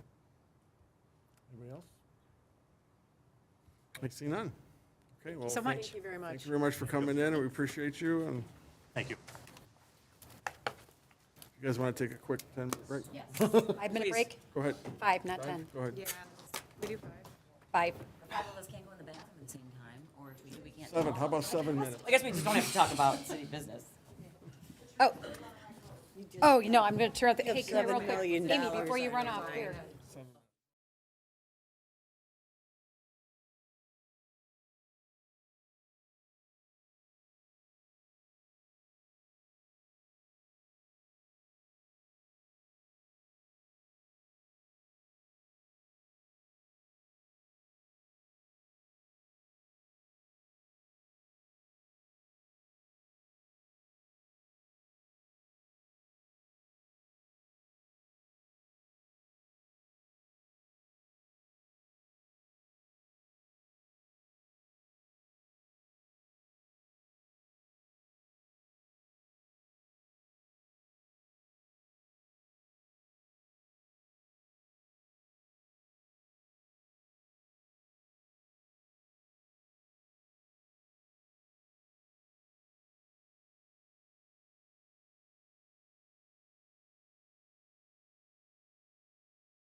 All set?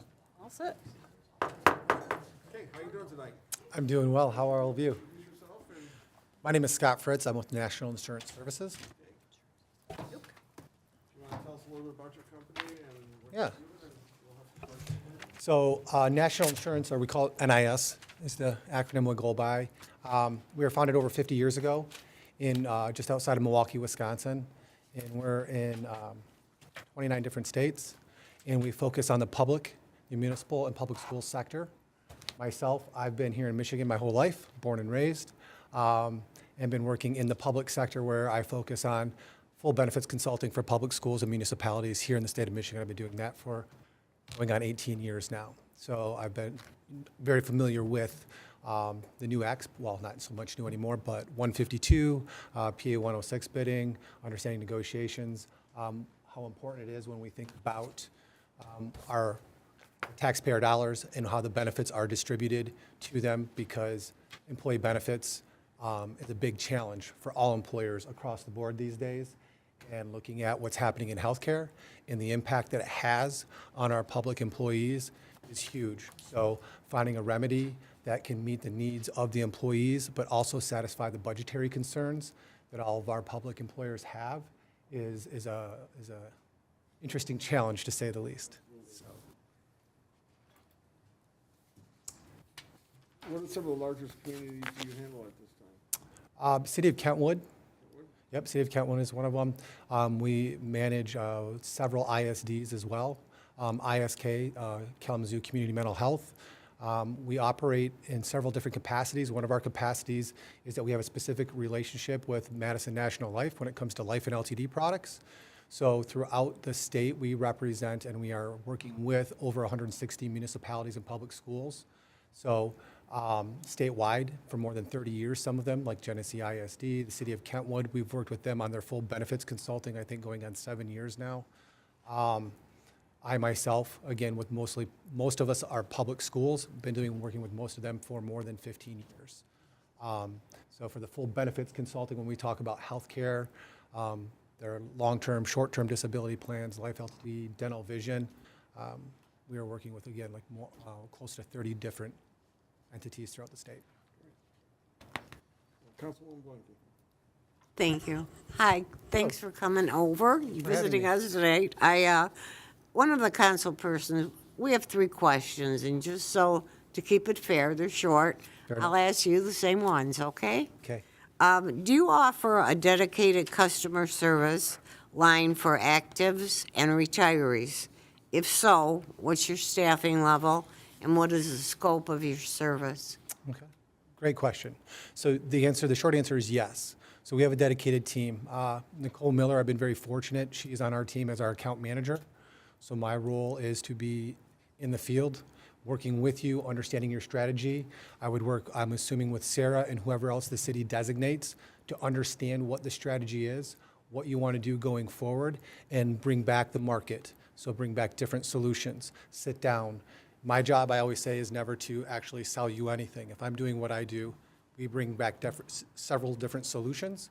We talk about the good, the bad, the ugly. We want to be extremely transparent with those and communicate those. And at the end of the day, we're going to together select what product that is or what service that is that meets the needs of the strategy that's been set forth. With that, our team, we have a dedicated team of roughly 5 people that would be available by phone, cell phone, emails, on site. So we actually build depending on what you would want here at the city to satisfy the service needs of your current and retiree staff. We work with different vendors. So we would go through there from a communication from an online enrollment system for your current and retirees. So we would help communicate that with them directly and essentially be here for full support when needed. Okay, thank you. Second, do you offer a web-based open enrollment platform such as the Maxwell and your Employees Navigator? If so, is there any cost to the employer? So the answer is yes, we do offer those. And so there's Employee Navigator is one system. We use Celerix as another system. There's another company called GIS, and there's also bswift. bswift would probably That's probably one of the most robust systems. With that robustness does come a price tag. And so it would be very depending on the total number of employees that are eligible in some of the services. When we look at other solutions like Celerix, for example, or Employee Navigator through GIS, there's either a very nominal fee, or what they were asked to do is that they would like to offer some on-site work products. So through part of the open enrollment process, they would have an online data source that would have their medical plan, their dental, vision, whatever they're offered. There'd be a part of that online enrollment system that I'm clicking on, and it would say, hey, here's some hospital indemnity, some cancer insurance, some accident insurance, some additional life insurance. What we would do is provide an educational platform through Sarah and the team here to make sure that the staff understood what those were, and it's a non-invasive. So we're not going to require them to have a face-to-face, so I have to give a sales pitch to them or somebody else will give them. It'll be 100% digital. If they want to ask those questions, we want to be here to service them, but our job is, again, not to push those products. So, but the companies will give us those platforms as long as we're offering 2 or 3 of those products. If we don't offer those products, sometimes it can be something like $3 per employee per month that it's enrolled in the medical to have access to that system. Okay, thank you. And finally, does your company assist with the enrollment and tracking of employees and retirees? If so, do you process the transition of retirees that age into Medicare? When you say transition as they age into Medicare, can you be more specific? I'm assuming that would mean, they can leave here. I believe it's 50, 55? Yeah.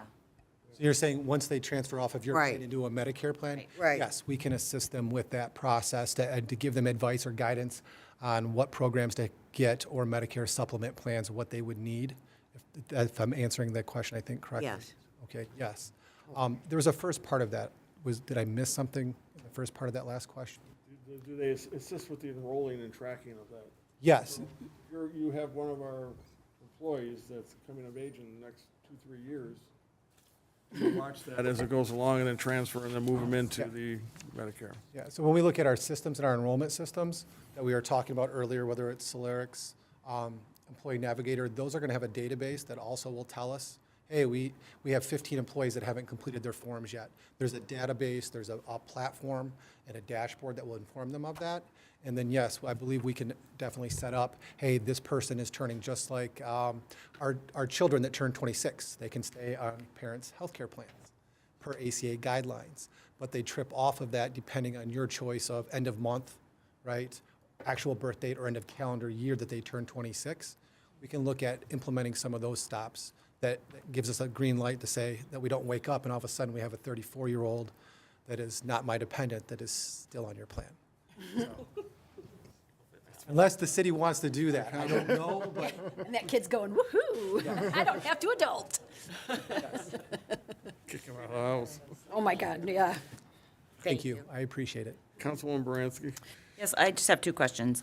What would be the expectation that you would have in terms of, particularly around open enrollment or new employees or retiring employees, in terms of what you would expect the staff to do here versus what your company would offer? And then how is the fee worked out for that? The fee or the feed? The fee, how do you get paid? How do I get paid? Yeah. Great question, right? So we get paid in a couple different ways. For example, at the city of Kentwood, what we do is a flat consulting fee. Okay? So we can either get paid on a consulting fee and carve out commissions, or we receive commissions because carriers build in commissions into their rates. So that would be part of our initial step. Again, if we sat down, we'd want to understand what your plans are, what your current goals are, what do you want to do for your fee structure. So in some cases, because if we're getting paid by a carrier a flat commission and you get an 8% increase, that 3% is a little bit more this year and next year and next year. So what we enjoy doing is, if it works for you all, and we can pull those commissions out of the carriers as long as they allow us to do that. In some cases, they don't. And if they don't, we'll be transparent with that, and we'll offset our consulting fee by that amount. So if we said consulting fee was X, commissions are Y, well, we'll net that out, and we'll reduce our consulting fee. And then usually we put like a 2 to 3% inflation rider on that per year. But that's going to be a lot smaller amount than 3% on your total premium of your products. And is that proposal, I didn't have. No, that is. Not in here. It- To be determined. It's to be determined. With what when we went through the proposal, it was asked, I think, of how, and there's, again, it wasn't just a straightforward answer. We will work with you. We have some of our clients that say, you know what, we don't want to worry about extra contracts or anything. We're good with you getting paid through the carrier process, and we're okay with that if that's their choice. Others, like we said, we carve that out and we build a one-on-one direct contract. As far as your open enrollment process, again, depending on what platform you're using or you choose to use, will also dictate the amount of work that will be placed on the city and ourselves. But essentially what we like to do is we start 6 months out, we do a pre-renewal, an early renewal, way too early renewal process where we sit down and meet with the team here and we look at your medical plan, we kind of project where you're going, and then we start prepping for, hey, are there any changes coming up? What do we need to do? Do you have documentation? Part of what we also do is we deliver an employee handbook and a compliance guide. So something to offset. So when we think about it, open enrollment, and every year in the fall, when you have to give all the notices that we have per ACA guidelines. We won't go through all of them, but it's a mandate you have to do.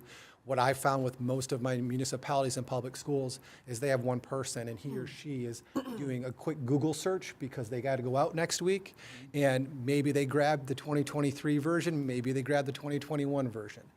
That removes that piece of it, so that would be up front. And then they would have access to give that to all employees at new hire or at open enrollment annually. And so we walk into that process and figure out what is the workload. More than likely, we will be here to assist. So if we change plans, my team will be on site to help educate, to walk them through. If you're offering more than one medical plan, then we want to sit down and have that conversation. Because what's right for me is different for you, that's different than you. So we want to make sure we help educate through that process. Thank you. Councilman O'Dell.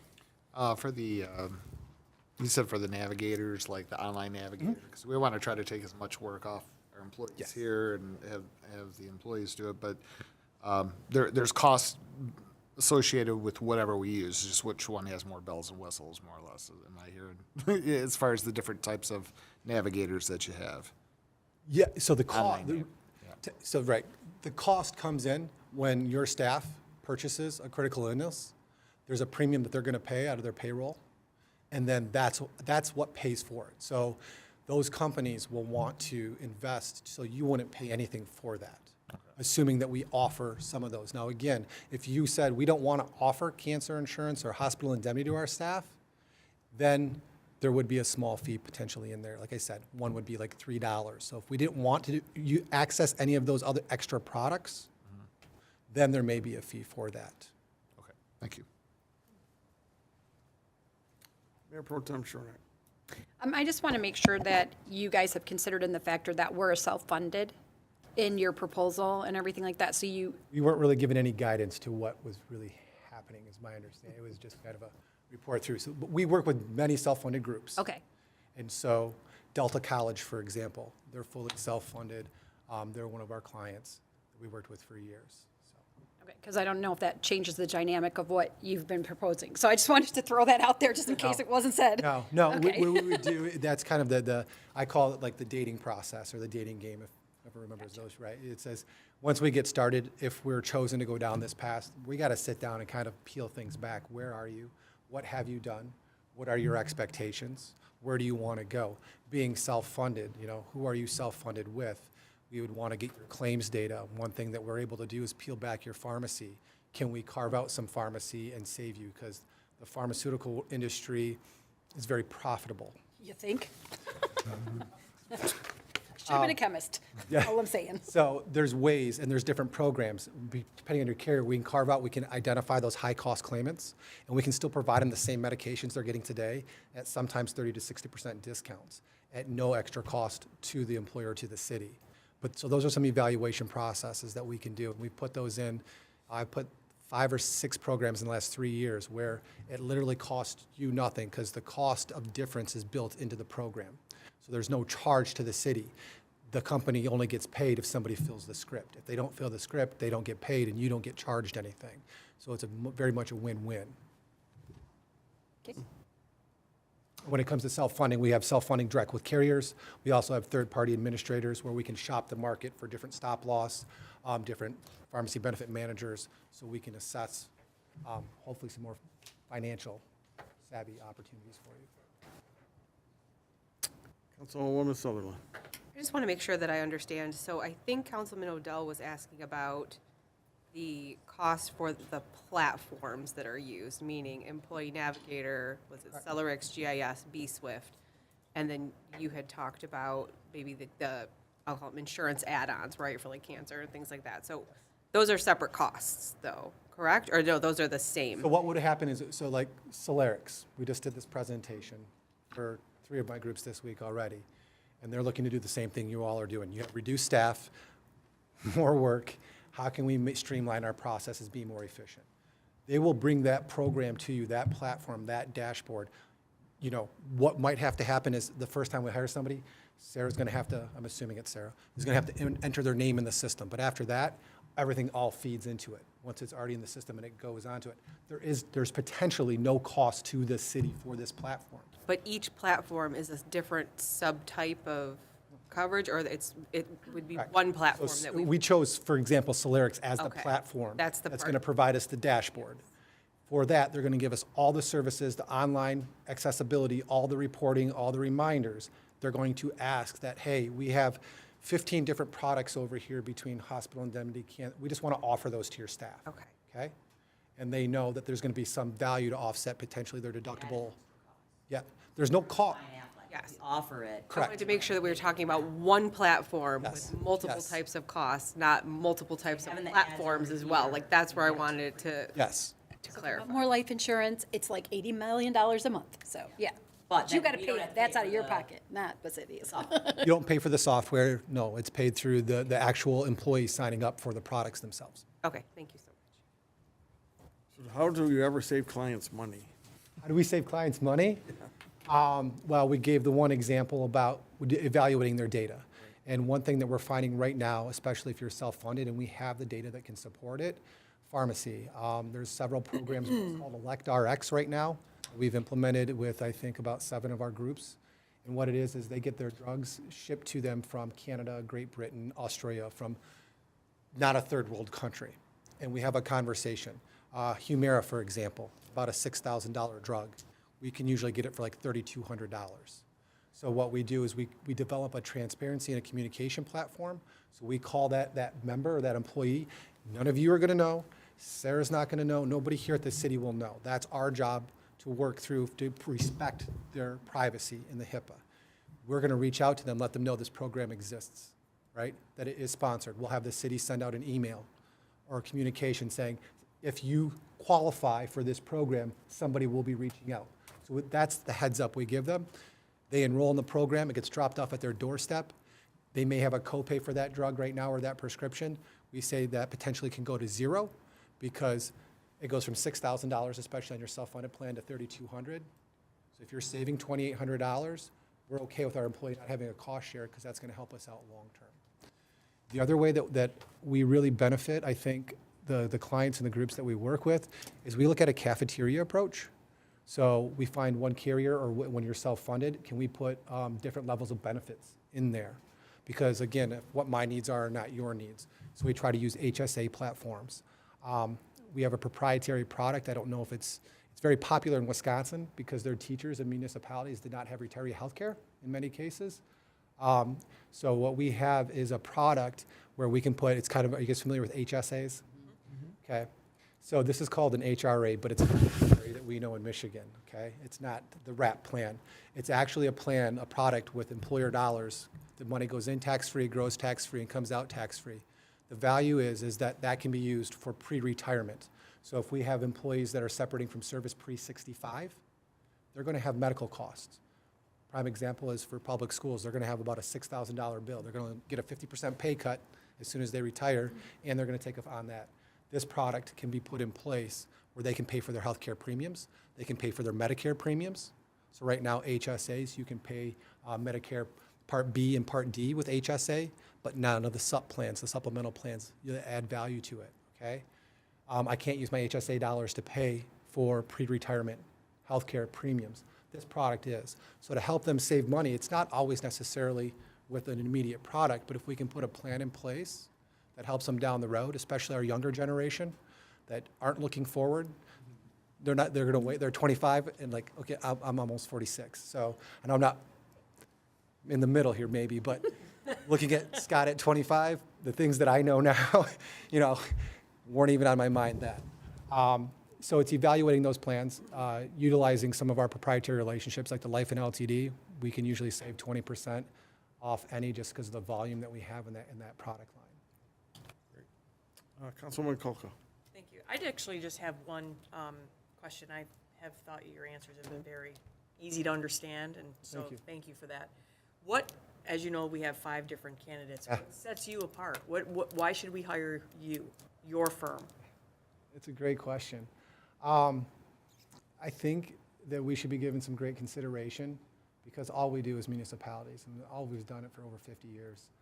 Personally, I'm here in Michigan, in the communities. I think our team-oriented approach, the way we communicate, we have a strategic plan that is set out with you. So we'll sit down at the beginning of the year, and we're going to identify what your goals and objectives are. And it's a flowing document. This little thing like COVID shows up, maybe it alters that plan, and we make some adjustments to that plan, right? Things come along the way. So we have a proprietary plan. We have a director of data analytics. So when you start talking about your self-funded medical plan and the pharmacy plans, Peary, he worked for a carrier out of Minnesota. And I call him our actuary. I'm told I can't call him our actuary technically, but he's our director of data analytics. And he's been doing it for over 18 years, working in the underwriting departments. So when we get the data from a carrier or from a pharmacy, he knows how the carriers underwrite, and he's able to bring it down and give it to us, as I like to say, in a 3rd grade level, right? Okay, we break it down to 3rd grade levels. We're not trying to insult anybody. We want people to understand. And again, our approach, again, like I said earlier, is not to sell. I don't want to sell you guys anything. What I want to do is I want to work with you. We want to be part of you and your community and develop a team and a collaborative relationship and make sure that your staff is being treated fairly. And healthcare, I mean, it's ridiculous. Let's be honest. We all know that. And it's very important, it's very personal, and it's very intimate. And that needs to be handled with respect. And I think we do that extremely well. Excellent. Thank you very much. You're welcome. Thank you. Councilwoman Sutherland. Okay, so I have one more question.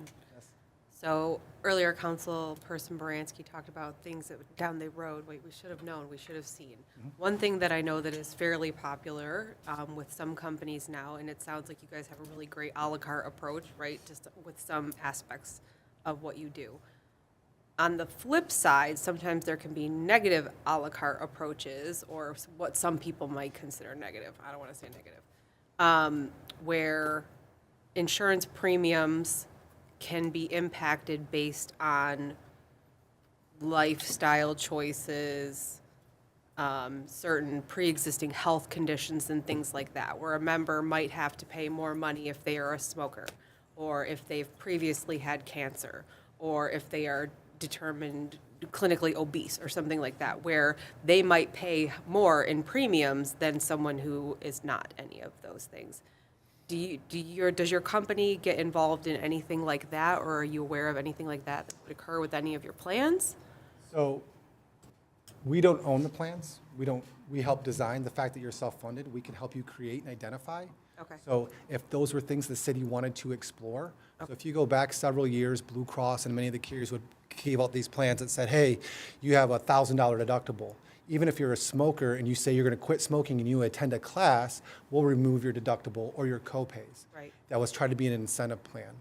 Those had mixed results in actuality, and it wasn't the greatest, to be honest with you, when we tried to implement them, because the people that wanted to smoke, yep, I quit smoking, and then they'd go to the class and put all their perfume on, and they would still smoke. So I mean, there's nothing to really hold their feet to the fire. So there are programs that are out there. The question for me is more for all of you. Are those the types of things that you want to work to use to incent? Sometimes they can work. We find that more about communication, more if we bring in wellness, if we try to increase consumerism. Like, for example, we have a platform that we would sit down with probably Sarah and the team and say, okay, we're going to give you 15 emails a month because about healthcare. Now, you don't have to do anything with them, but you can read through them. It might be on consumerism, how to use GoodRx, for example, to reduce my prescription drug costs. Or, hey, we're talking about health savings accounts. Here's some key things that are going on, and you can email blast them. So we find that there's a better use through communication and through education versus, not putting words in your mouth by any means, but either the hammer.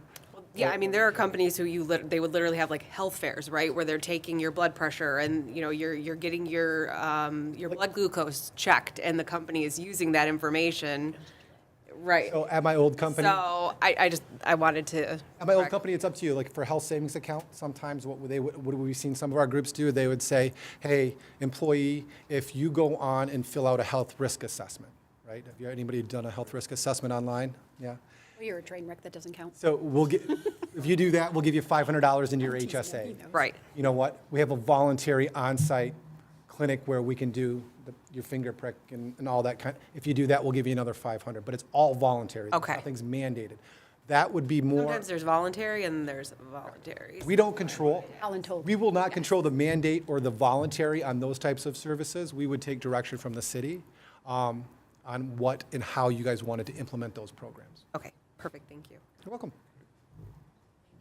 Thank you. Thanks. Thank you very much. Thank you so much. Appreciate your That's time. Do you have any questions for us? Yes, I have a couple, I guess. To be honest, this is my first time coming in front of a city council to do a presentation when we do this. I was just. You did great. Well, thank you. Do you guys, like, your timeline, how long have you been self-funded? God, forever, I think. A long time. It's hurt sometimes pretty bad. It does. Yeah, Yeah, we had a client this year that hit their least spec 20. in their ag loss, which I've seen it twice in 18 years. So that was an ugly year for them. Yeah, it can really hurt you too.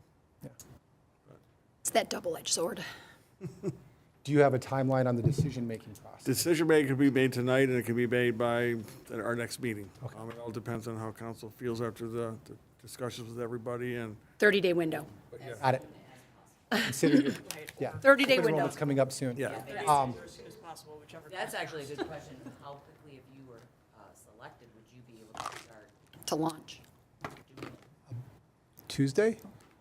I just say Never that? mind, I wanted Monday. Okay, Monday, That's it, you're out. Dang. You had your Monday chance. afternoon. Fair. I'll bring lunch. We'll be good. I'm just kidding.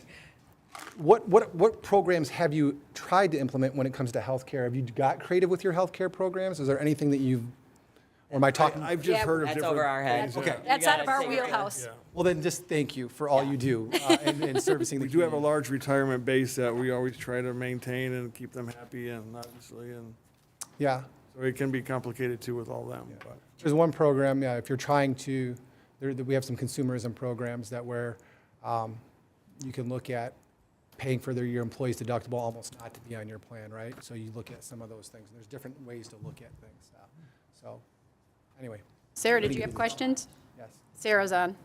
Did you have questions? If he had any questions in particular about the plan, we have 3 different RX tiers with our Blue Cross Blue Shield. We have a high deductible healthcare savings plan with the Blue Vision and Medicare Advantage through Blue Cross as well. In addition to that, we do the Delta Dental, but that's pretty much the basics. All of that's also on our publicly posted collective bargaining agreement that can be found on the city website. Thank you. And that's consistent throughout our actives and retirees, the same healthcare plan. Thank you. Thank you. Thank you. Thank you. You're good. Okay. Yep, thanks so Good much. evening. Thank you. Enjoy your evening. You as well.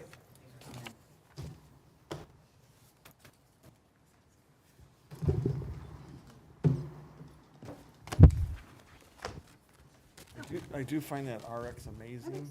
That you just- you- Oh, yeah, you GoodRx just go is get a awesome. Plastic Yeah, the only card. bad thing is if you doesn't reduce your deductible. No, I know. But But people who if you don't don't have it. take regular medicine, greatest thing ever. Yeah. Greatest thing ever. It's like I know someone, the thing was $800, they got it for $36. Insane. It makes no sense. Who Doesn't does? make sense. All right, next we have TMR and Associates. Just for having a plastic card, TMR. save them $800. How did you get that version of those? They came to my house. How did I not get this? Good evening, have a seat. Mayor and council. Hi, how are you? Good, good. Mark Mueller from Get the TMR. printed ones. Okay. The ones in the, Michael Mueller, TMR and Associates. no, no. say Mike and Michael? Mark. Mark and Michael, sorry. My hearing is going, I'm getting Daryl. old, I'm sorry. Daryl? That's right. Why don't you just go ahead and start off, tell us a little bit about your company and what you think you can do for the city of Fraser and its employees, and we'll have some questions for you, and at the end, if you got a couple for us, we'll see if we can answer them for you. Sounds great. Sounds great.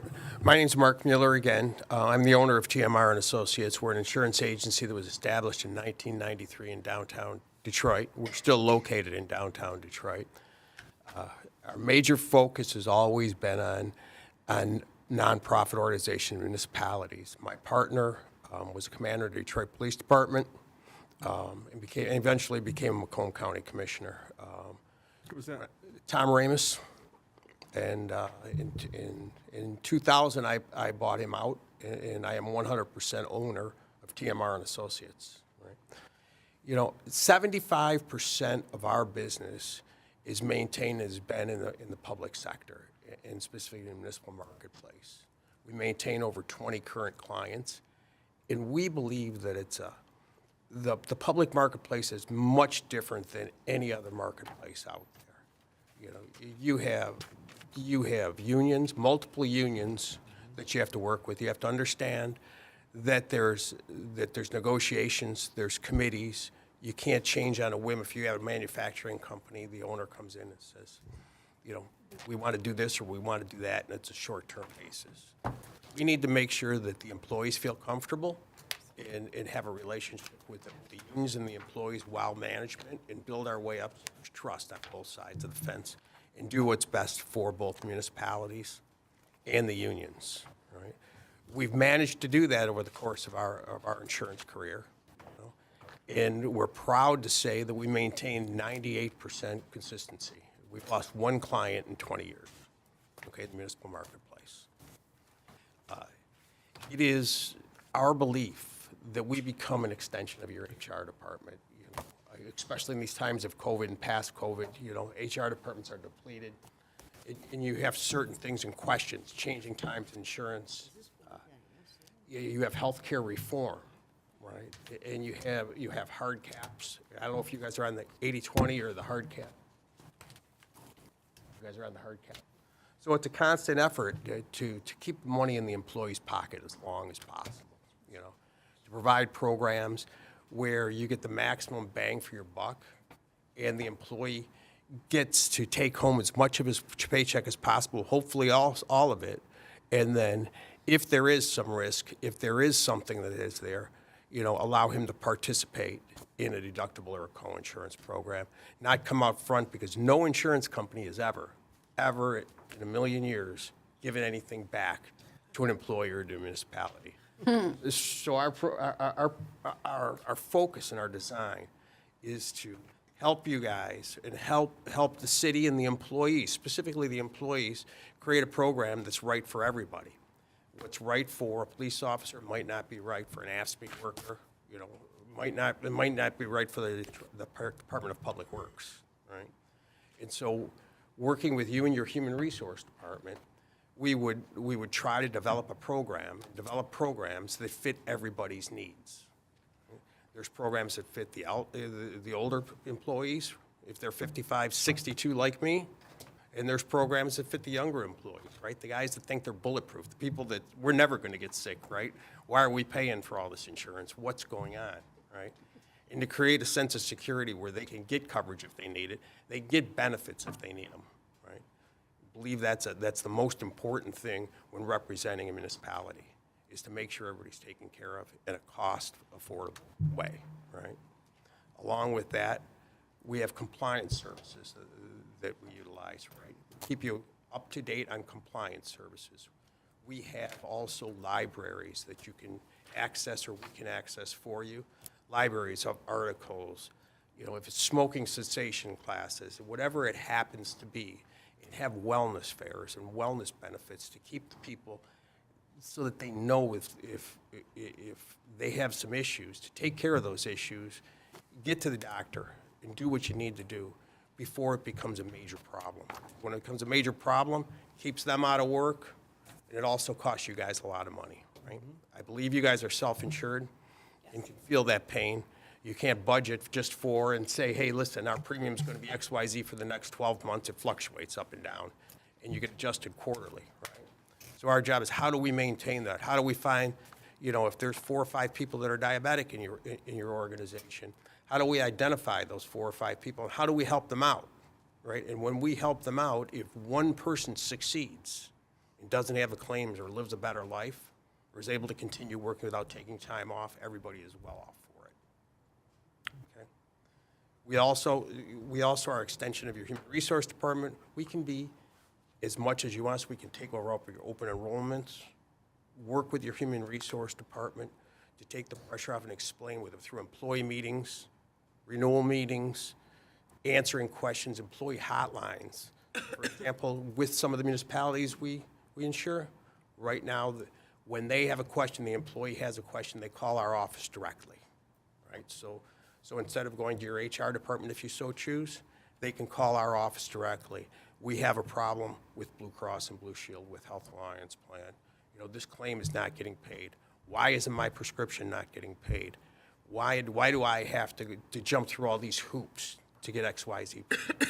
We work with that individual, and he might not always like the answer, but he's going to get the right answer in what he needs to do or she needs to do to take care of themselves. Right? In addition to this, we offer a program called an online enrollment system, Employee Navigator. And the Employee Navigator, which we believe paper is obsolete. If you choose to use that online enrollment system, this online enrollment system will allow your employees to know where they stand, enroll, compare different benefit models, enroll in different programs, right? Be able to look on their phone, on their computer, see where they're at with their deductibles and their co-insurances through the course of the years. It'll also allow your HR department, when you hire somebody, to be able to go out there and enter that person's data in that HR vehicle. They would go on and complete their information, and it would automatically go to the insurance company. There's not filling out insurance applications, for example, for Delta, for the life insurance company, for this company, and for that company. It's a one-stop shop, and that employee goes on there, life-altering events, things of that nature, goes on to these online enrollment systems. It takes a lot of paperwork, time-consuming paperwork from your HR department. Allows them also, if there's reports to be made, to hit one button, get a report. Your 1095 reporting helps you with your 1095 reporting. These are some of the tools that we offer to make your HR people and your employees' life a little bit more comfortable. You can have the best benefits in the world, but if you don't know what they are, they don't do you so much good, or you can't access them, they don't do you so much good. And our goal is to kind of put arms around everybody, in as much as you want or as little as you want, we'll be there to aid you and help you, okay? And make sure that you have the best programs available so that you can make the best decision for your employees. Councilwoman Baranski. Yes, we had a standard questions. You actually answered a couple of them. One of them, and so that everyone gets the same question. One of them was, do you offer a web-based open enrollment plan? And if so, is there any cost to the employer? So I want to kind of modify it slightly because you said you have Navigator. Why did you select Navigator? And then how is the cost of that program covered as it would relate to Fraser? So the reason we interviewed 13, 14 companies. We spent a long time interviewing these companies. When we interviewed the companies, we selected the first company, Michael? Was Maxwell Health. Was Maxwell Health. And for a couple of years, we had Maxwell Health. And we saw that it was too cumbersome for the employees to go on there. And some of the employees were avoiding it because they didn't understand and it was too cumbersome. So we went in and we rebid all our insurance. We rebid all our insurance services out. And when we did that, we chose the Employee Navigator because it offered the most information and was easiest vehicle for the individuals to use, right? And we want to make it simple for everybody. Not everybody's an insurance agent, not everybody's a lawyer, not everybody's a doctor, so how does everybody figure out and how do you get this use in these programs? So when we did this, originally, we utilized the Navigator services and we went out of our office for the Navigator services and we partnered with another company. we saw that this was the right vehicle for us, so we actually purchased a franchise from Employee Navigator. We run the Employee Navigator in our office. We have a dedicated staff that that does the Employee Navigator, the building of the Employee Navigator, talks to the insurance company and builds these things out for us. And we're proud to say more than half of our municipal clients are currently on our Employee Navigator platform, right?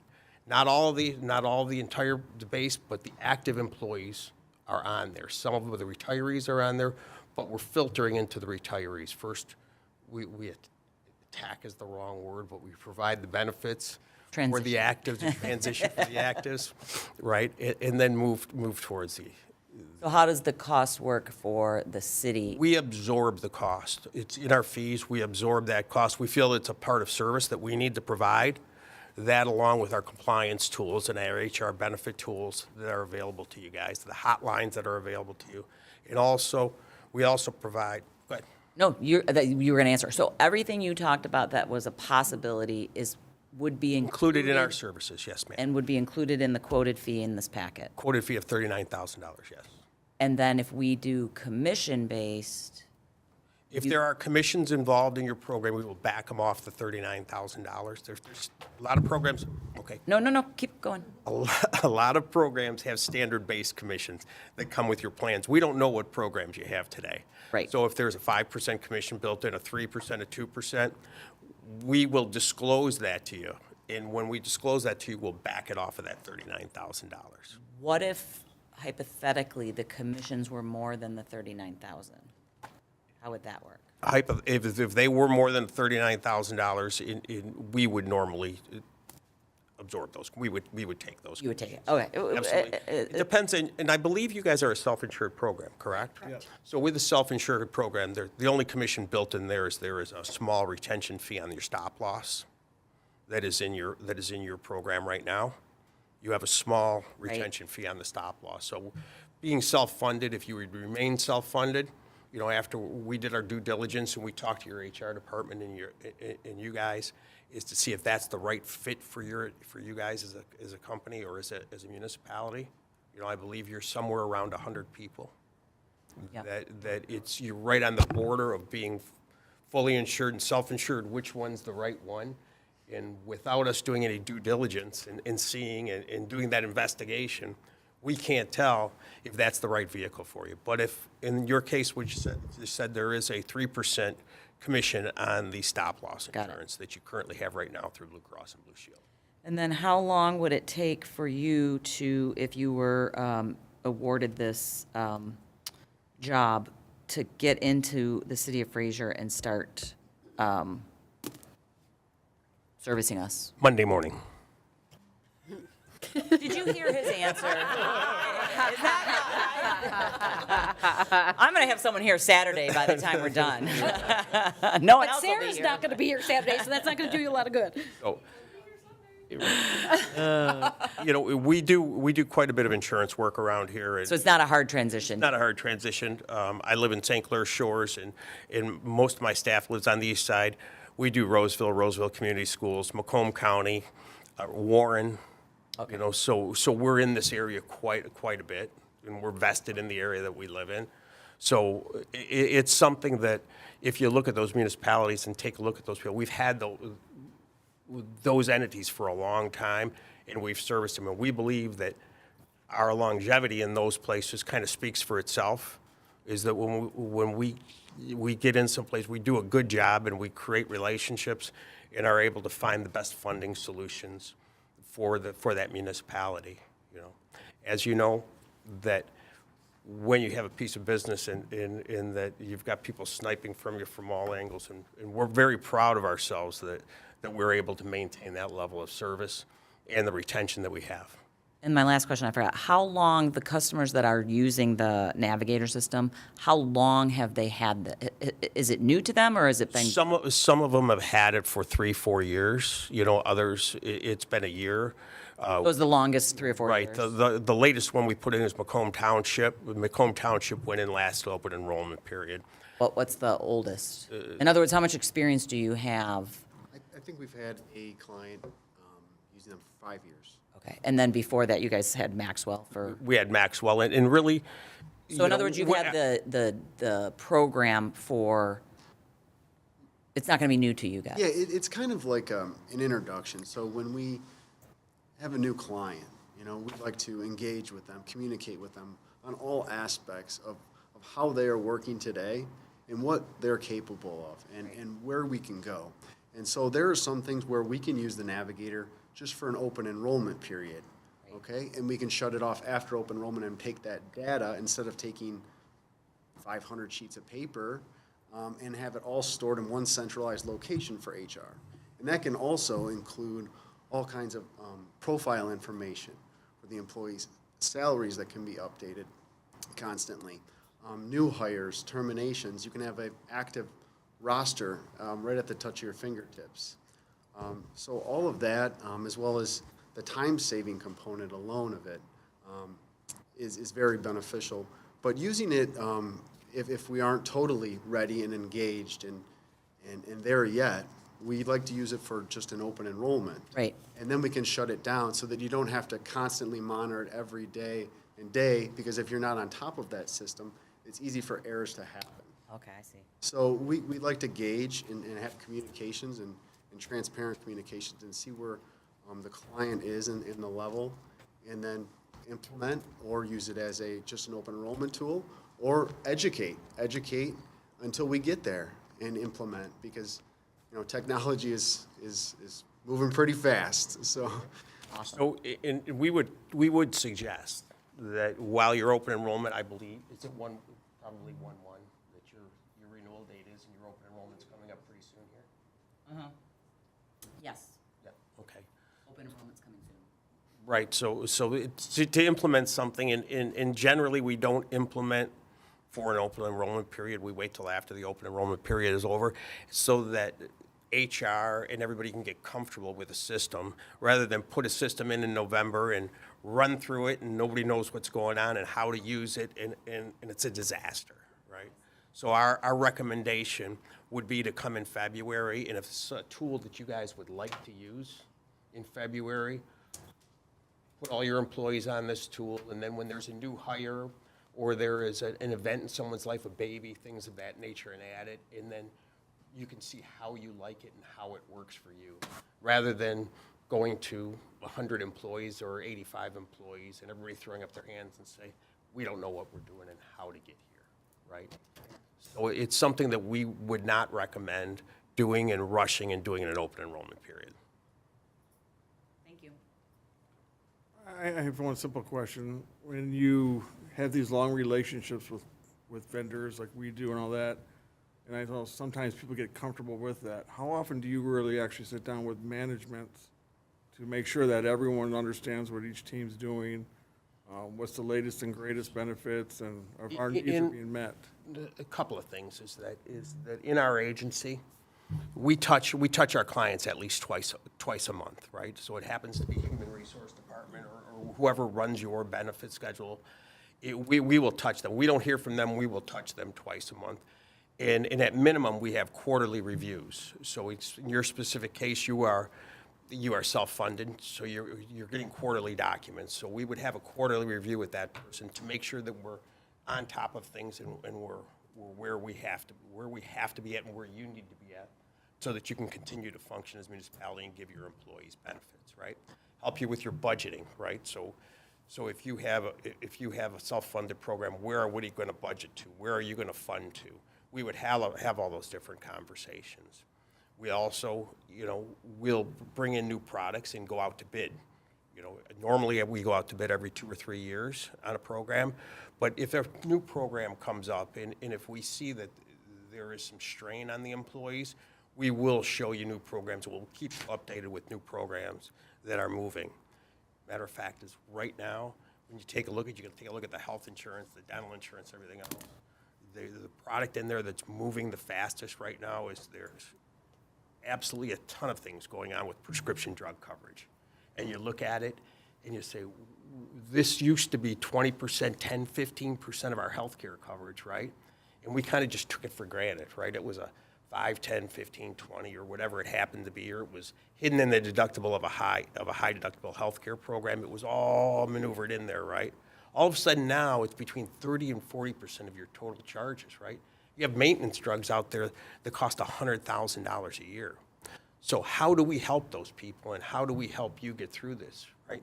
There's programs that these drug companies have, these large companies where they're advertising directly to the employee and to the citizen. They have a pot of money back there, for example, and that pot of money is back there, and we can get a subsidy for those employees, go directly to those employees for there's a pot that is absolutely there to pay for the programs, right? So if we implement a program that helps that person get that drug for free, it also relieves the municipality from that cost of the drug. Normally, these pots, they get filled every year by the insurance companies or by the drug manufacturers. They're they're usually out of money in September or October, but for those first 9 months, that person got that drug at a reduced or a free cost. When they're receiving 20% less, they're paying 20% less, you guys are paying 80% less. I don't know if you have those programs here today or you don't have those programs, but those are the programs we need to constantly look at. Right.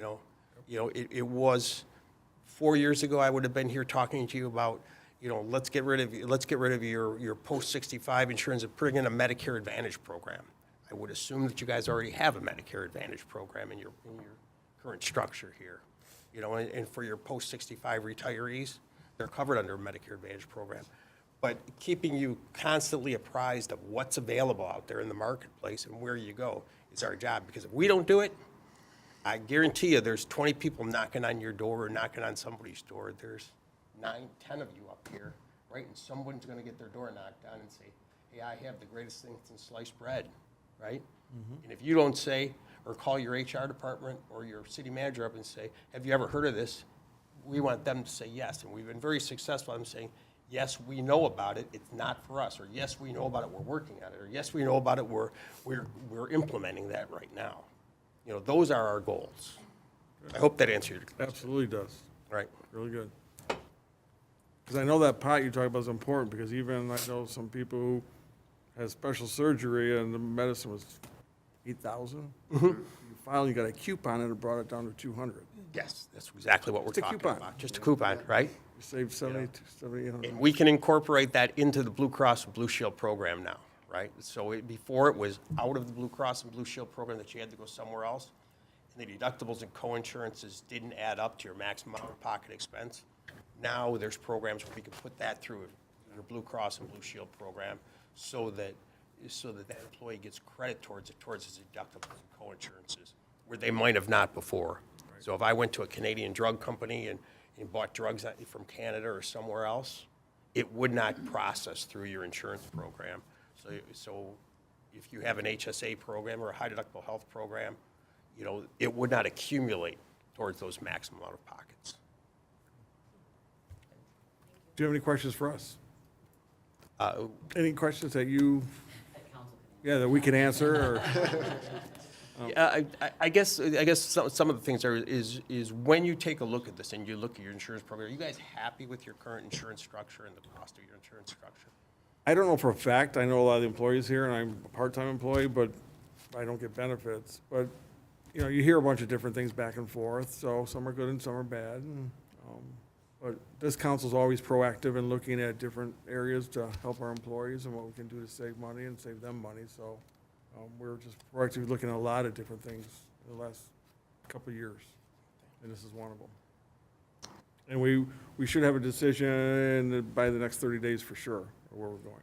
If not tonight. Yeah. No, just look forward to your decision, and thanks for having us tonight. Oh, absolutely. Thank you for coming. You answered all our questions. I'm just. That was great. Like you anticipated. We've done it once or twice. A couple times. I think one thing we just want to mention is that we have union contracts that are binding us to Blue Cross Blue Shield and levels of coverage. That's not changing. Right. So Well, anytime soon. So when you take a look at that, and sometimes when you look at those union contracts, I don't know when, you might have just, when do they expire? Can I ask that question? we've got a couple of them expiring at the end of the year, and we're working on negotiations. Right, so. We've already negotiated one that was up in the end of June, and another one that was, I think, up last year. When we look at that and we talk to you, and when we approach those types of things, we understand that we have to keep the union apprised, and we're sensitive to where that hard cap is. And if we find a program that doesn't harm the union employees or the union contract, or can increase benefits and lower cost to you, that's something that we would recommend, that we would approach the union. It's on an annual basis. I don't know if you guys are up against the hard cap, you exceeded the hard cap, or you haven't exceeded the hard cap. So is there a question? Do any employees pay for the insurance out of their paycheck? Yes, I do believe that some do. Sarah would probably be able to better answer that question. She's, Oh, okay. and here she comes. They don't. It's We're on the hard cap and, it's no out-of-pocket cost for our employees. Great, you're under the great. hard But so when, if that ever happens, where you go over the hard cap, if that ever happens where you exceed the hard cap, many of our municipalities choose to try to not reopen the contract, but reopen the health care coverage to see what the best fit is for that employee's union, for that employee. We have historically just reduced the funding to our, HSA component of the HDHP. Okay, so you're balance funding the high deductible, you have a high deductible health plan, you're funding to the hard cap? Yes. Answered the question. Okay. Perfect. Thank you very so much. much. Thank you very much. Have a good one. See, but this is what's majorly wrong with our country. A drug could cost that much, but you can go to Canada and get it for like $50, but it cost us like $6,000. It's out of control. Okay.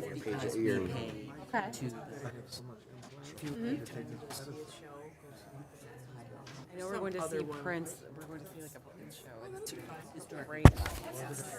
With this? Okay. Okay.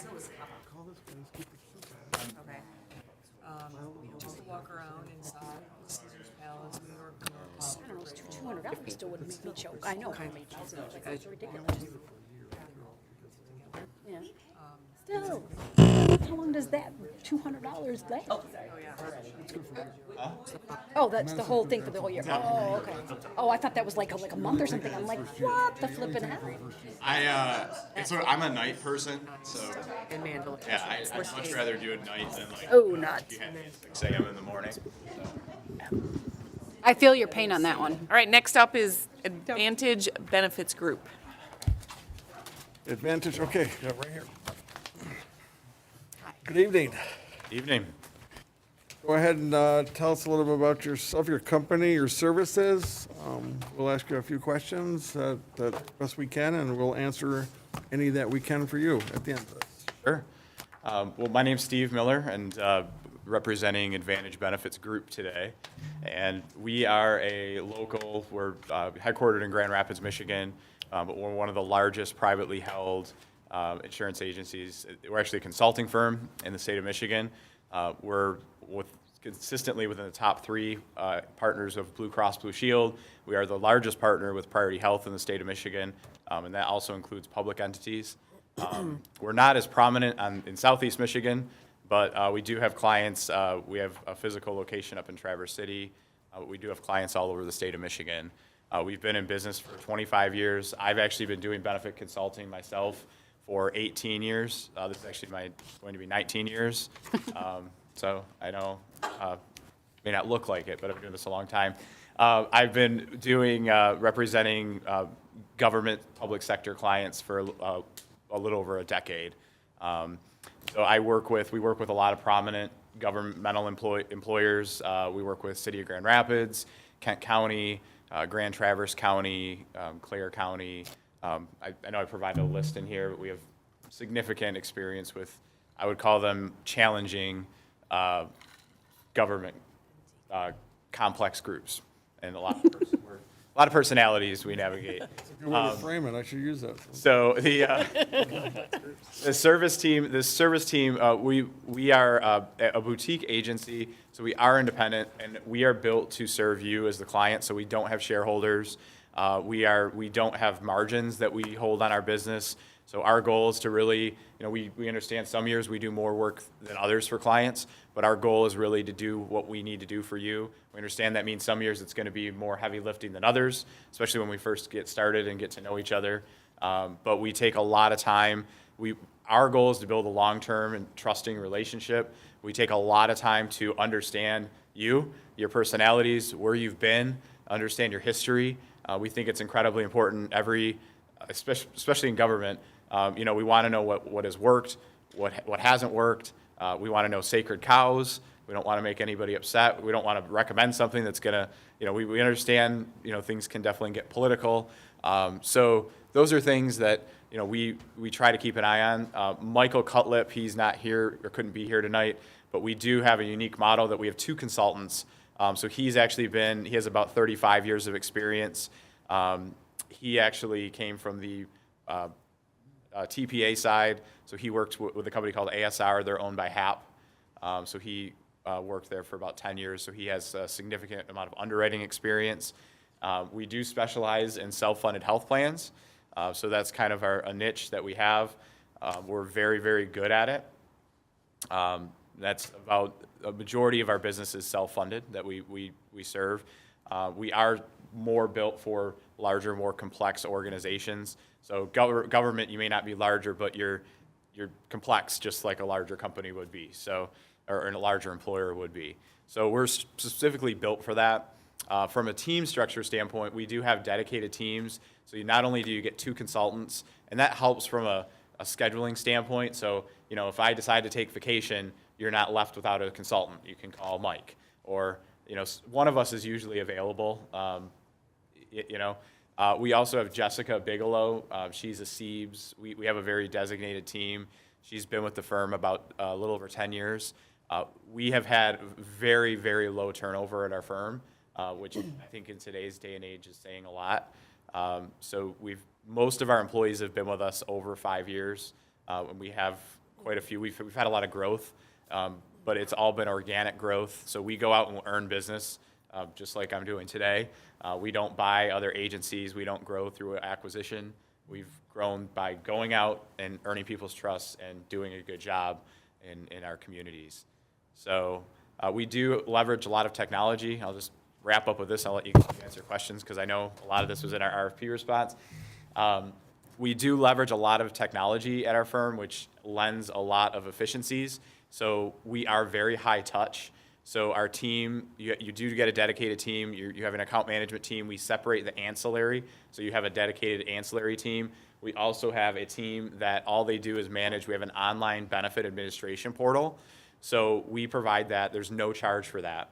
So that we handle any reporting compliance. So like the ACA 1095 reporting, for example, we handle it all in-house through our platform. We handle onboarding for new hires. We can handle open enrollment changes, getting everything to the carriers. So really, it's a white glove service. We don't charge for it. And again, we use technology. That department that we have is about 5 employees. We're nearing 50 employees now as an organization.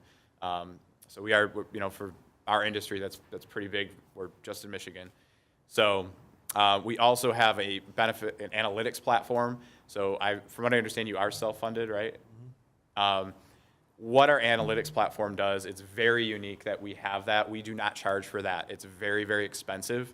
Our firm, as a whole, we serve a little over 140,000 self-funded lives in the state of Michigan, and they're all on that platform. So we made the decision a long time ago to invest. Our investment has been it's now over $1 million over 3 years in this platform. And it's revolutionized the way that we serve our clients, especially our self-funded clients. So you are self-funded. That gives you a lot of flexibility to a lot of transparency into claims and into things that, how is Blue Cross doing managing your plan? And you're a fiduciary on your plan. Is Blue Cross meeting your expectations? And if you're relying on data from Blue Cross and not an independent source like ourselves, so if you rely on data that's coming from Blue Cross, they're going to only show you what they want you to see, so to speak. So our analytics platform allows us to hold them accountable or hold any partner accountable. But what makes us really unique is we use the platform to truly deliver lower cost healthcare. So our strategy is one that is delivering better benefits at a lower cost. So what we don't come in and do, so I know you have union groups here. We don't come in with, we don't go to the union and say, hey, we're going to increase copays, deductibles, and that's how we're going to save money. All that's doing is moving the money around. It's not actually getting to the root cause of why healthcare is going up, right? So most of our solutions, we really don't touch things like deductibles and copays very often. That's our last lever that we pull. So Kent County, for example, I'll just give you, we moved PBMs. They're with Blue Cross Blue Shield, a little bigger than Fraser, city of Fraser. We moved PBMs. We are carved out from Blue Cross. We save them 40% on their pharmacy without changing a single medication that's covered, without changing any copays. We changed nothing. We just changed the provider that was providing those services. So, that just gives you an idea of the things that we like to do. We're very innovative. I myself, I'm part of a national group called Health Rosetta, and you can go, it's called healthrosetta.org, but there's a couple hundred agents across the state or across the country that are part of this, and it's a group of really forward-thinking individuals that the goal of the organization is to fix our healthcare system. And what we try to do, I know you're like, hey, this is not Good possible. luck with that. Oh, God be with you. So what I Talking about it. I know, I'm just saying, God be with you. what I can tell you is it is possible, and we lead with transparency, and we expect the same from our clients, and we lead with transparency, and you have to have transparency with your vendors that you work with. And the problem has been with healthcare is it is not transparent, and that is one of the reasons why we invested in our analytics platform, because we are getting all of the data that they don't want us to see. So we're able to see trends. We're able to identify areas of abuse. So, I'll give you an example really quick, because I have an example in here too, and then I'll shut up and let you guys ask me questions. But a lot of people don't realize one of your biggest increases in spend for almost every single group is infusion or injectable medications. And they're drugs that don't run through your pharmacy benefit. They run through the medical plan. And Blue Cross actually does not have a contract to cap the pricing on those. They just go through and are paid under your plan. So we're seeing hospitals across the state of Michigan charge astronomical rates for some of these infusion therapies that are very common. So these could be like cancer drugs for people that are dealing with cancer. There is ways that we can intervene with Blue Cross. We just have to give them a heads up. But, you would think that Blue Cross would have a way to, pick these out, and they don't. And I don't know that they have an incentive to. But so that's another example. We call it active plan management. So we're going to be constantly involved, managing your plan. And really, what I've tried to talk about really quick today is value. We want to deliver the best value for City of Fraser. We want you to feel like, what can we do for you? We want you to look at us and say, I'm so happy we were with Advantage Benefits Group. We're so happy we made this decision. And, we want you to feel so good about the work that we do. And like I said, it's all about that long-term partnership, that trust. And I guess, do you have questions for me? I covered a lot of ground there. No, you did. You want me to read the questions? Okay, so, we have questions that we asked everybody. So, do you offer a dedicated customer service line for actives and retirees? If so, what is your staffing level and what is your scope of service? Dedicated service line. So Mike and I, actually, we do give out our cell phone numbers, and we do have employees that reach out to us if they're having an emergency claim issue. We actually take those calls directly when we do not have hours. And I know that sounds crazy.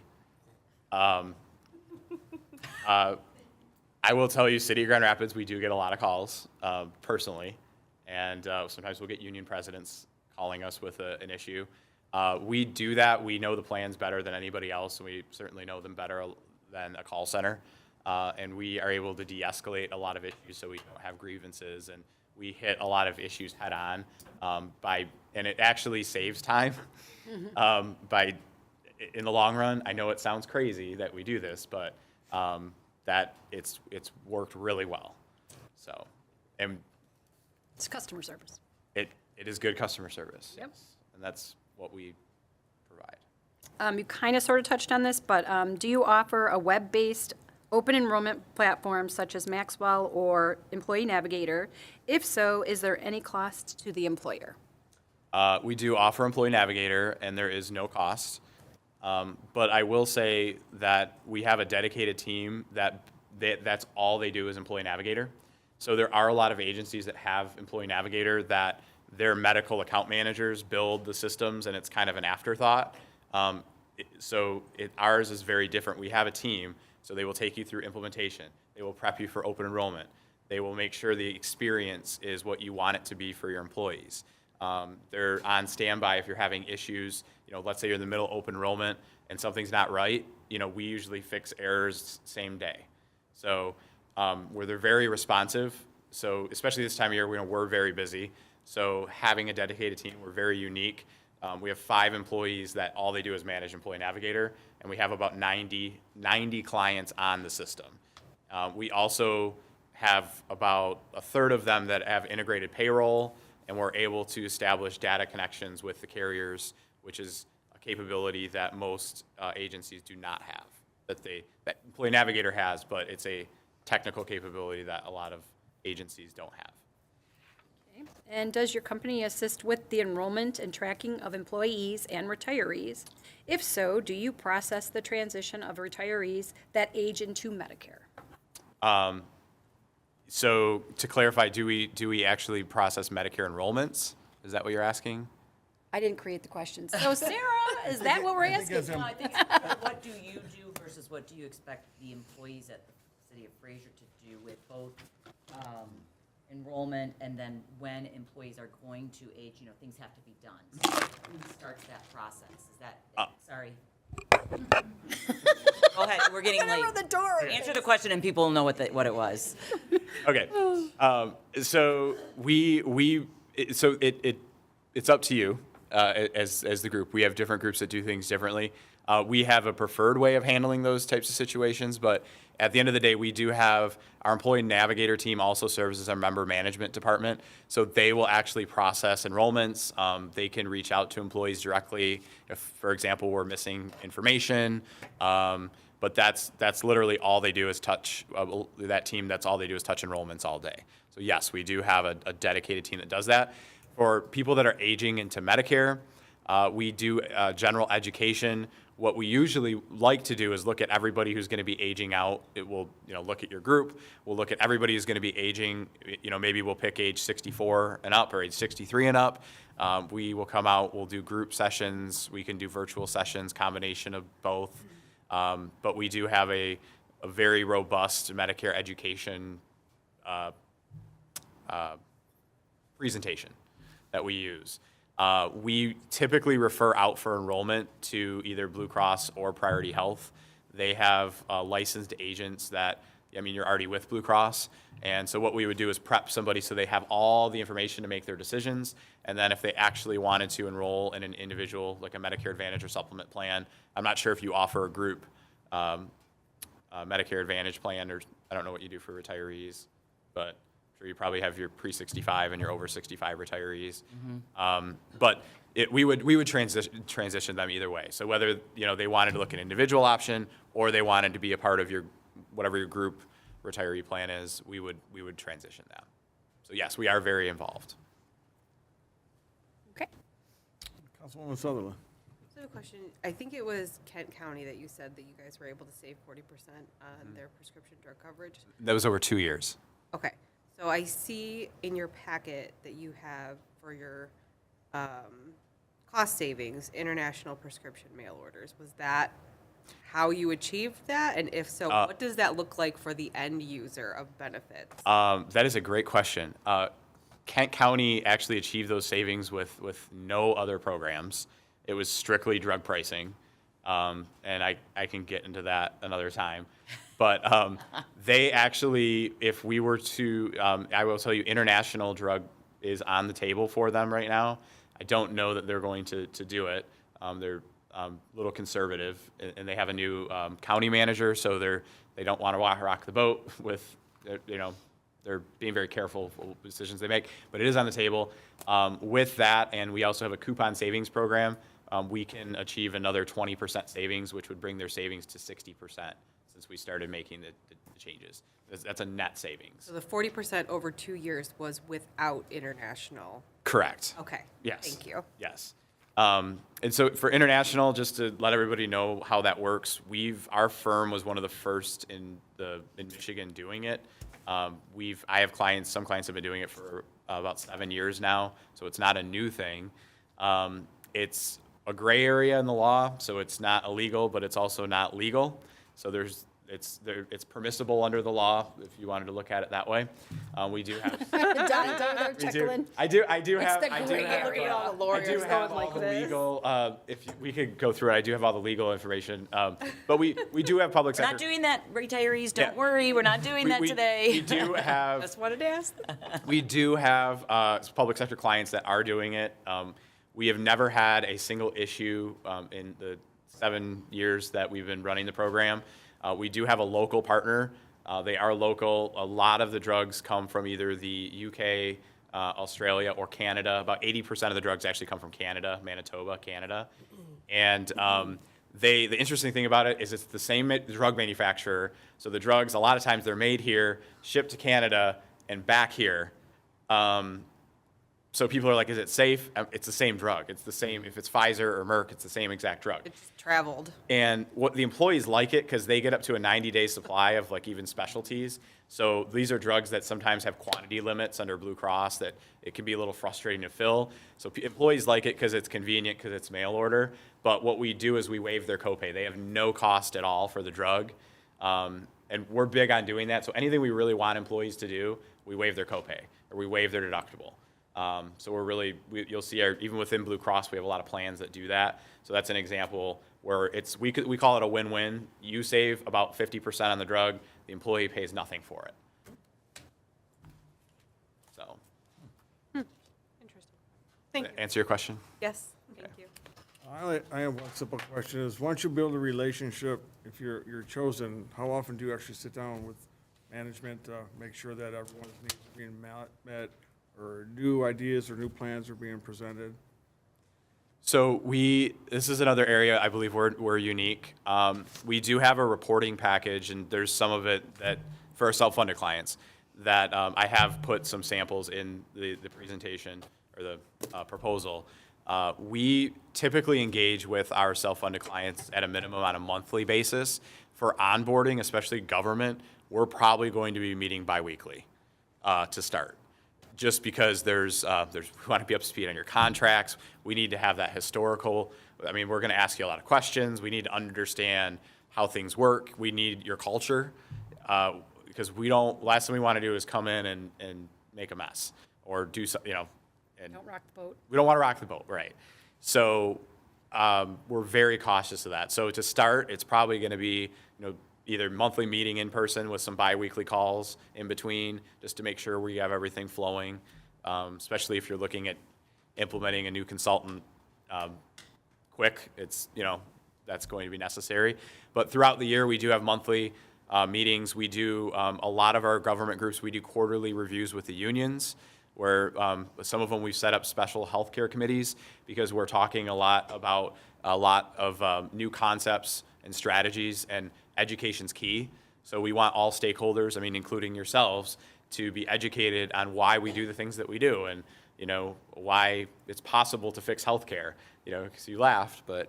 No, I don't laugh. It's a sad laugh. Yeah, no, it is. It's a sad state of affairs, but we're really committed to it. So we really, and again, it's that extra time we put in up front with that education. It saves us time in the long run, having everybody on the same page. And it makes decisions even much easier. I can tell you, City of Grand Rapids is a great example of that. Their unions are pretty fierce. And it took us a little while to get them on our team, but it's really, we've been working with them now for 6 years, and it's been phenomenal. We have a great relationship. So So we would plan on meeting monthly. We do a mid-year utilization review. We do a pre-renewal review, and then we would do a renewal review with all your options. And those are all, we develop a service calendar. So one of the first things we would do is sit down, probably, I'm guessing with Sarah, and we would develop that service calendar and map out the dates. We usually pick a rolling date for every month. So, for example, we meet the last Tuesday of every month. So that would be a time everybody would keep their calendars clear for our monthly meeting, and we would keep a log of open issues.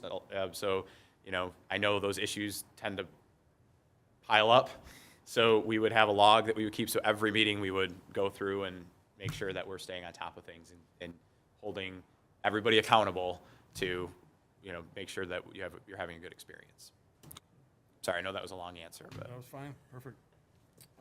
Thank you. When would you company be available to start if you were chosen? Today? I told you! You picked the right day. I mean, I still got some time. He is a night person. Did you turn that speaker off out there? Am I the first one that said that? Yeah. It's just each one. I asked one a is question, Tuesday. and someone said Tuesday, and I said not Monday, and the next person that said Monday, and so I said by the end we're gonna have them On Saturday. Saturday. So you like just one, but I mean, we came here ready to, you know, to work with you. he brought his so- computers, Teams in the Yeah, in the yeah, thing. no, I do. I have my laptop. Like, if you want a demo, I'm ready to like get to work. Sarah's like, I don't got that kind of time tonight. Literally, like I'm already starting. I'm out there and putting in. I bagged down all You the guys- cops. You can't give him a heads up though. You can't like no cheating. You know? Any questions for us then? Huh? Any questions for us? No, I'll just close with this. I really feel like we could help you both administratively and also from a cost perspective. I mean, those are two things that we do very well. We would love to partner with you. And like I said, it's Mike who couldn't be here today. I know he shares my sentiment, and Jessica. You know, we love our clients. We really do have great relationships with our clients, and I feel I actually know Sarah from some other bids that I've competed on. I feel like we would work well together, you know, and I think that chemistry is important. So, but I think we'd be up for a challenge. It sounds like you have some things going on, and I think we're up for that challenge. So, Well, appreciate you coming out. Thanks. Thank you. Thank you. should I wait around for? It's possible. Oh, we still have one more person, and these were supposed to be 15 minutes, and someone owes me lunch because I said there's no way they're only going to be 15 minutes. I tried. Not you. Yeah, it wasn't you, yeah. It wasn't just you. Fine. Totally fine. Oh, we're good. Yeah. Thank you very much. No, thank you for educating us. Now go home and enjoy your nothing box. But we are going to decide within the next 30 days, today For sure. or no later than the next meeting. Whichever comes first. Yeah. Today came first. Today or 30 days, whichever comes first. Got a tent outside because he's like, oh, God. I got to go back to Grand Rapids, dang it. It's not that bad. I'm over here like all the time. No, I just meant like to be here tomorrow. Yeah, I used to do it 3 times. If you get it. Well, luckily that is possible because I got some free time tomorrow. I believe that. I'll clear my calendar. There you go. Thank you so much. Enjoy GVSU. Oh, that's funny. That was so funny. He is really fun. Honestly, everybody's got something. This is like very difficult.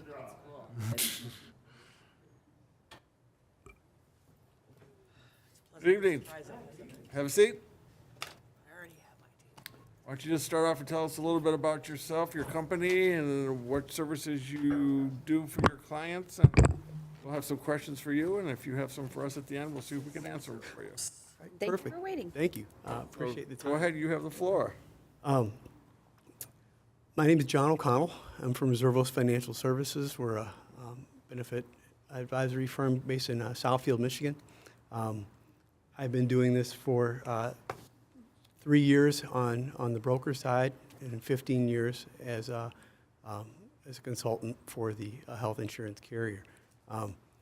We handle 125 different groups, ranging in size and complexity.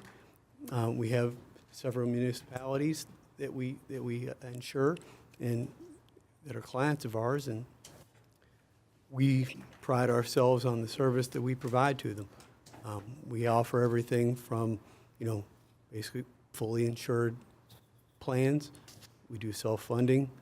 We do combinations of both.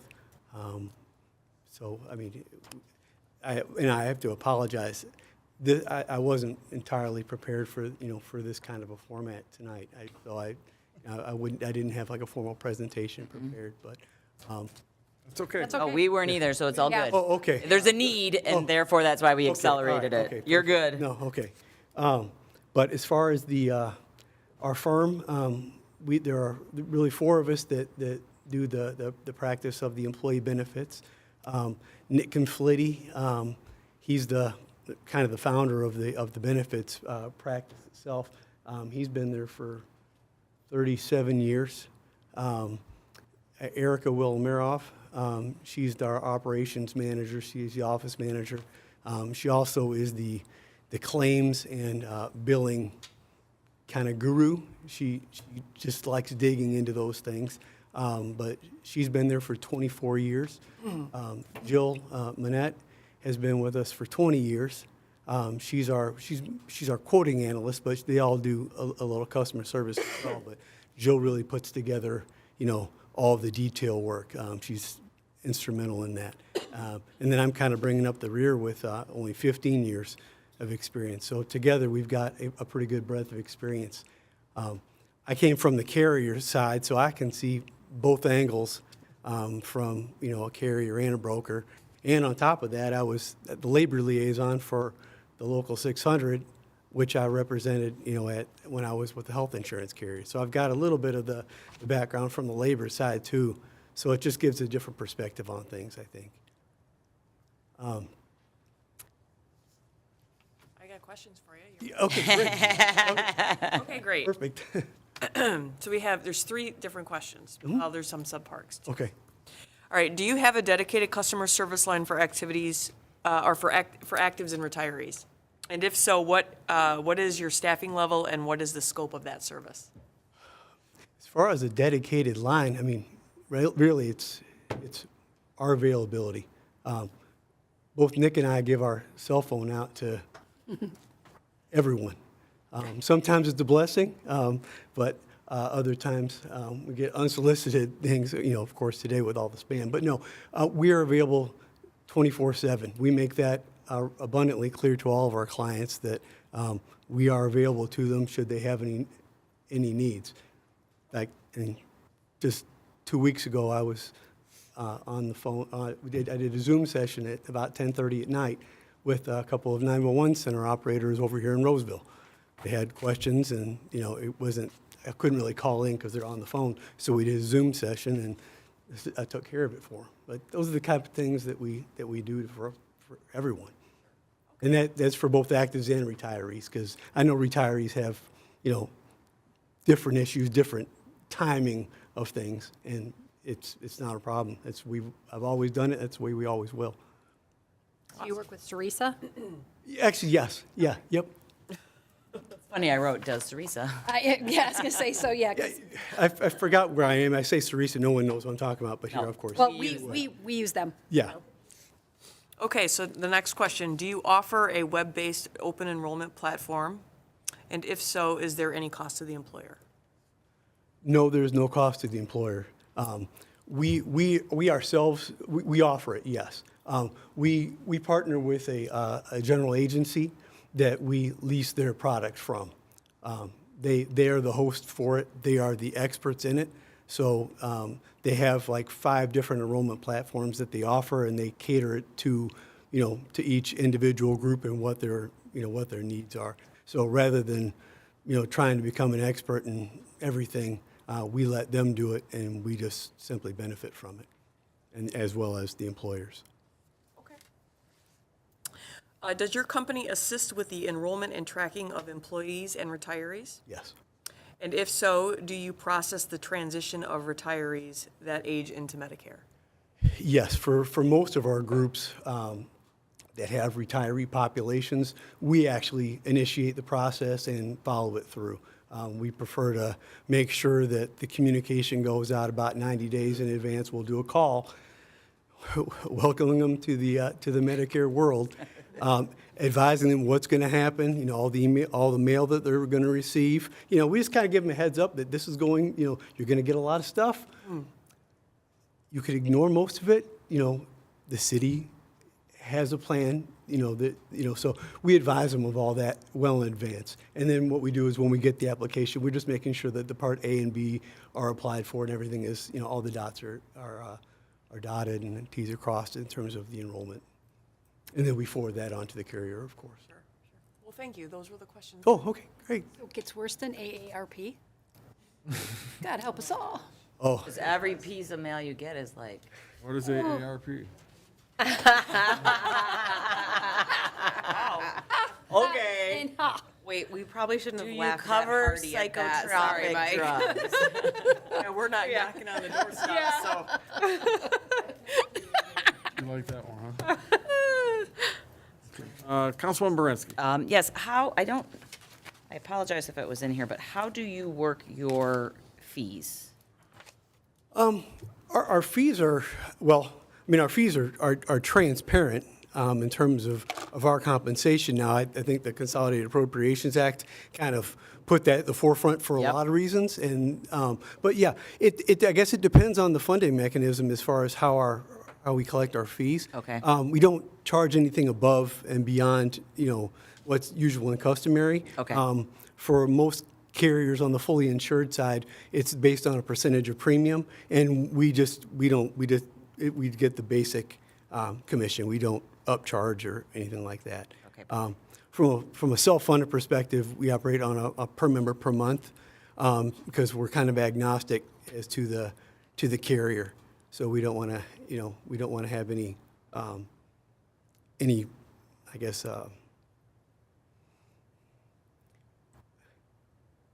We don't want to have any say or any influence as to what we're recommending based on the premium. That makes sense. And then if you were to be awarded this contract or this service agreement, when would you be able to start? Tomorrow? Okay. I mean, quite literally. Perfect, thank you. Oh, yeah, you're quite welcome. Any other questions?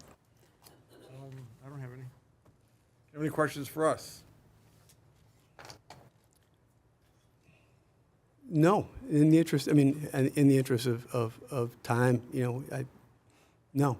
We'll have a decision within now until our next meeting, which is 30 days from now. Okay, And I'm sure if you're one selected, they will get a hold of you, someone from probably Sarah. yeah, I do. We'll go from there. Yeah, I recommend, I mean, I did provide, you know, the references in there. And, you know, if there's any doubt about our ability to service, you know, the city of Fraser or our ability to answer the phones at all hours, they will certainly attest to that. They do, honestly. Well, we appreciate you coming Yeah. out tonight and spending some time with us. So, thank you very much. I Thank do you. appreciate it. Thank you so much.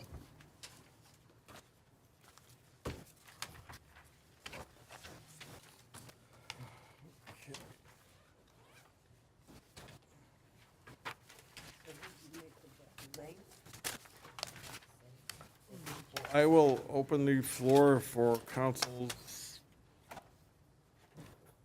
opinion on moving forward. If you thought you were confident enough to whittle it down to a couple tonight, or did we want to do some before, pick the top two and make a decision, or however you wanted to do it?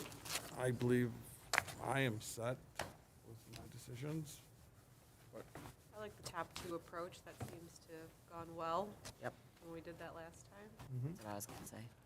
I was going to So let me caveat go one through thing the into questions first. Ms. Baranski was first, Councilwoman Baranski. That's what I was gonna say, is I could do 2 or 3, or rule out 2 or 3, but it's easier to be positive and glass half full, so. I like that better. Just be positive. Mayor Pro Tem? I was just going to say, I did want to, because I'm sure that both Elaine and Sarah had more interaction with, I would assume that they've reached out to both of you, or one of you at least, with regards, not you? Okay. Sarah, are you available? Yeah, I did, that was gonna be my caveat. I would like to hear input from them. Obviously. I want your take on them, because honestly, I liked all of them. I mean, honestly, I really liked all of them. I think they all bring something to the table. Yeah. So, I personally worked with Manquin Vance and TMR in multiple communities. As I'm sure you were made aware of when this process somewhat began.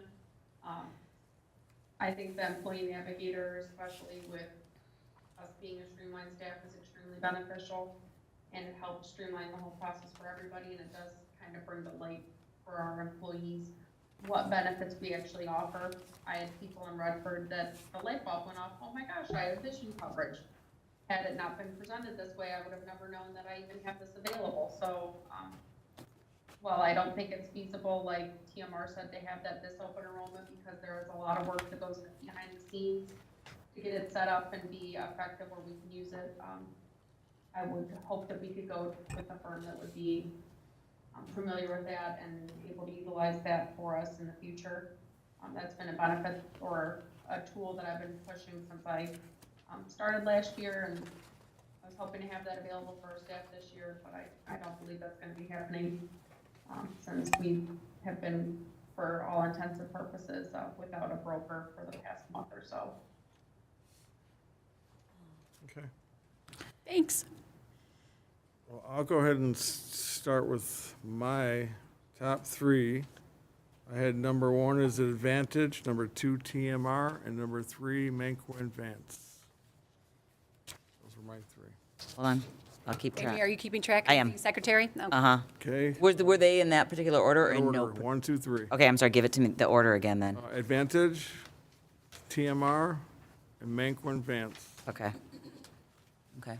So just do it like that. If you give me a 1, a 2, and a 3, I'll keep track and then. Ms. Sutherland, if you would like to go next. I had the exact same companies in the exact same order. I did not.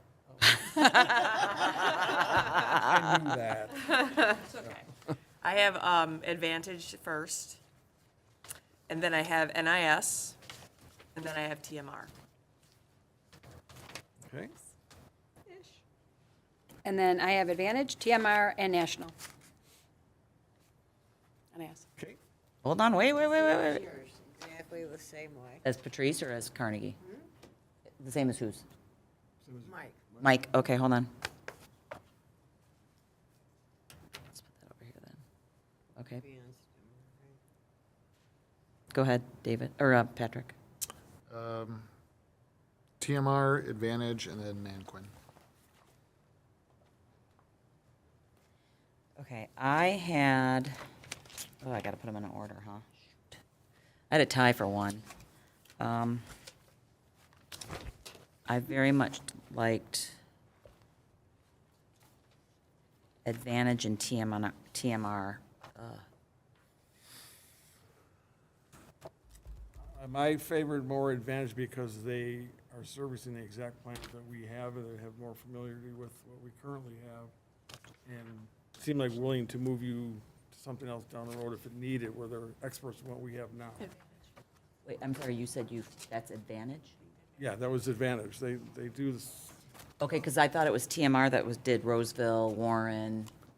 the open, They are. Yeah, that's what I said. So what you said, what I thought I heard you say was they service like-minded, but maybe I misheard what you said. No, I meant like our the plan current itself. plans that we have now. Oh, I see current what you're saying. setups. Okay, so I'm gonna rate them as, I'm gonna do,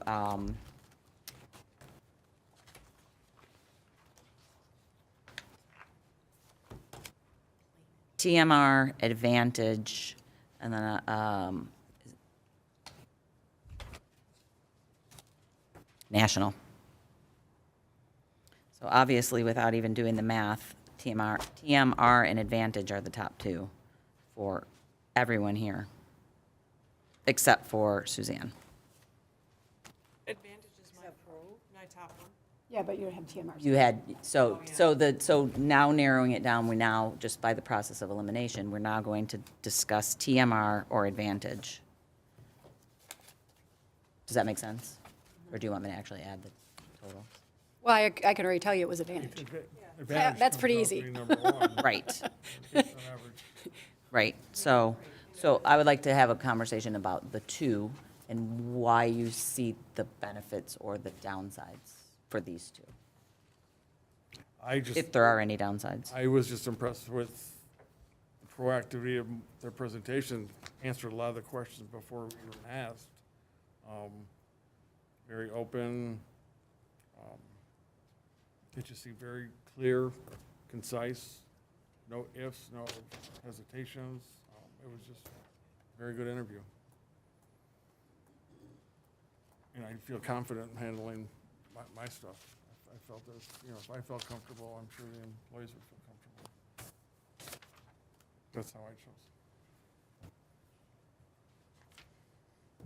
Ms. Sutherland? So I had a check plus plus, check plus, check minus system I had going over here. So my check plus plus was Advantage. And a couple of the things that I really liked about them was that he highlighted their experience with unions and speaking with unions. And he said that he took phone calls and was able to de-escalate some issues that may potentially have turned into a grievance. I lost my word for a second there. Thank you. And then he also said that they had a dedicated team that train on Employee Navigator within their organization. So I really like that. And I think from what I heard Sarah say was that has presented challenges, with those platforms in the past and the training. And so they have a group in-house that's what they do, is Employee Navigator. So to me, that was a huge It was benefit. a large team, Yes. eight people. Yep.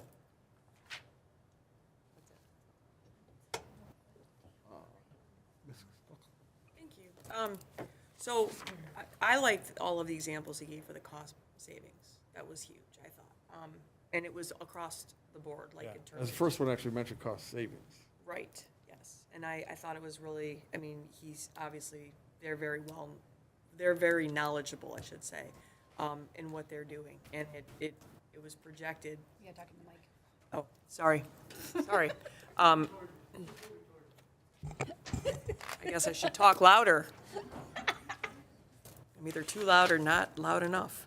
Okay, so the cost savings I think was really great, and then I just felt like he knew his audience and he was able to talk to us in a way in which we could understand. Obviously it's the fourth time that we were hearing the material, but I just felt like he was able to connect and talking, about. And he was excited about it. Like, I got that, like, he was excited about it. I was like, wow, maybe I want to do this, in some other life. But I was just like, wow. I actually was kind of excited about it because he just seemed to have a lot of enthusiasm about what he does. And I think we need that kind of energy here. That's what I think. I got nothing. I got nothing else to add because everybody else has pretty much said what I was thinking. I don't either. Yeah, No reason to it's hard to choose because they are all good. Only thing I saw was major difference was Advantage had $40,000 to $50,000 yearly fee is their proposed fee versus TMR that did not. So that's the okay. But again, you get what you pay for too. If you're getting just the commissions off whatever, are you really going to try to go above and beyond for that extra money? So I'm fine with either one. Gut tells me Advantage. Perfect. Okay, thank you. Yeah, to me, it was a sales pitch, so I can look past that. They sent a very strong salesperson. But that being said, I can see that both of these have exactly what we need, both as someone who has had to do open enrollment every year for 28 years and do the paper, and when TMR said paper is obsolete, I said, to me, I think that they are very similar, and one is bigger, and therefore that gives them the ability to be a little bit more cutting edge. But to me, the downside of that is because they're bigger and they have more clients, we may not get that service that we as Fraser are used to. And the other downside, possibly, is they are West Side and TMR is here and literally does the county, Roseville, so they are Macomb County, which can be a good and a bad. So either one's gonna do amazing for us, I think. That's just my takeaway, and I can't decide which way's better because there's pros and cons to both. Well, the one other thing I do like about Advantage is the analytics that they put together and that they're going to be able to give us, because I think that would give us a good look into where we are spending the dollars with our employees and retirees. And I think that does give you room to adjust whatever it is we're doing as a program, more so than just kind of, flying by the seat of our pants. So again, it's an advantage to being a bigger company and having more people. I don't necessarily see it as a disadvantage of them being west, right? Yeah. Anyway. West Side. Yeah, west side, because a lot of west side companies are trying to come go there east. 3 times a week. So, and especially if he said he gives out his phone number too. I did like that most of them were like, yeah, we'll just give you our cell number, I think if I were an employee and getting benefits, I would like that, because there are times where I've been super frustrated with mine and I have to call my HR person and she's like, Yep. So, yeah. So I think the personal touch that everybody wanted to bring to the table was a very good thing, and I think it is definitely something that I think would assist Sarah, so. So should we make a motion? Sure. Okay. All right, I'll make a motion to appoint Advantage, is it Advantage Benefits? Or offer the services. Award services. Award service. Okay. Advantage Award Services. No, Advantage Benefits Group. Oh, I'm sorry. You said it right. I shut it down. I'm sorry. Oh, my God. Award You know what? services to Advantage. You are not making the motion. You're done. Strike 2. All right. All right, I will make a motion to award Advantage Benefits Group the healthcare consulting RFP and direct our city attorney to do whatever he does over there so that we can bring them on board. Don. Okay. So can you restate your motion? It was to appoint? It was hard to say it the first time. Mr. Attorney. I was thinking with the point, that's why I kind of lost the rest of it. I don't- Sorry, let me start it again. I would like to make a motion to award Advantage Benefits Group the healthcare consulting contract and Service.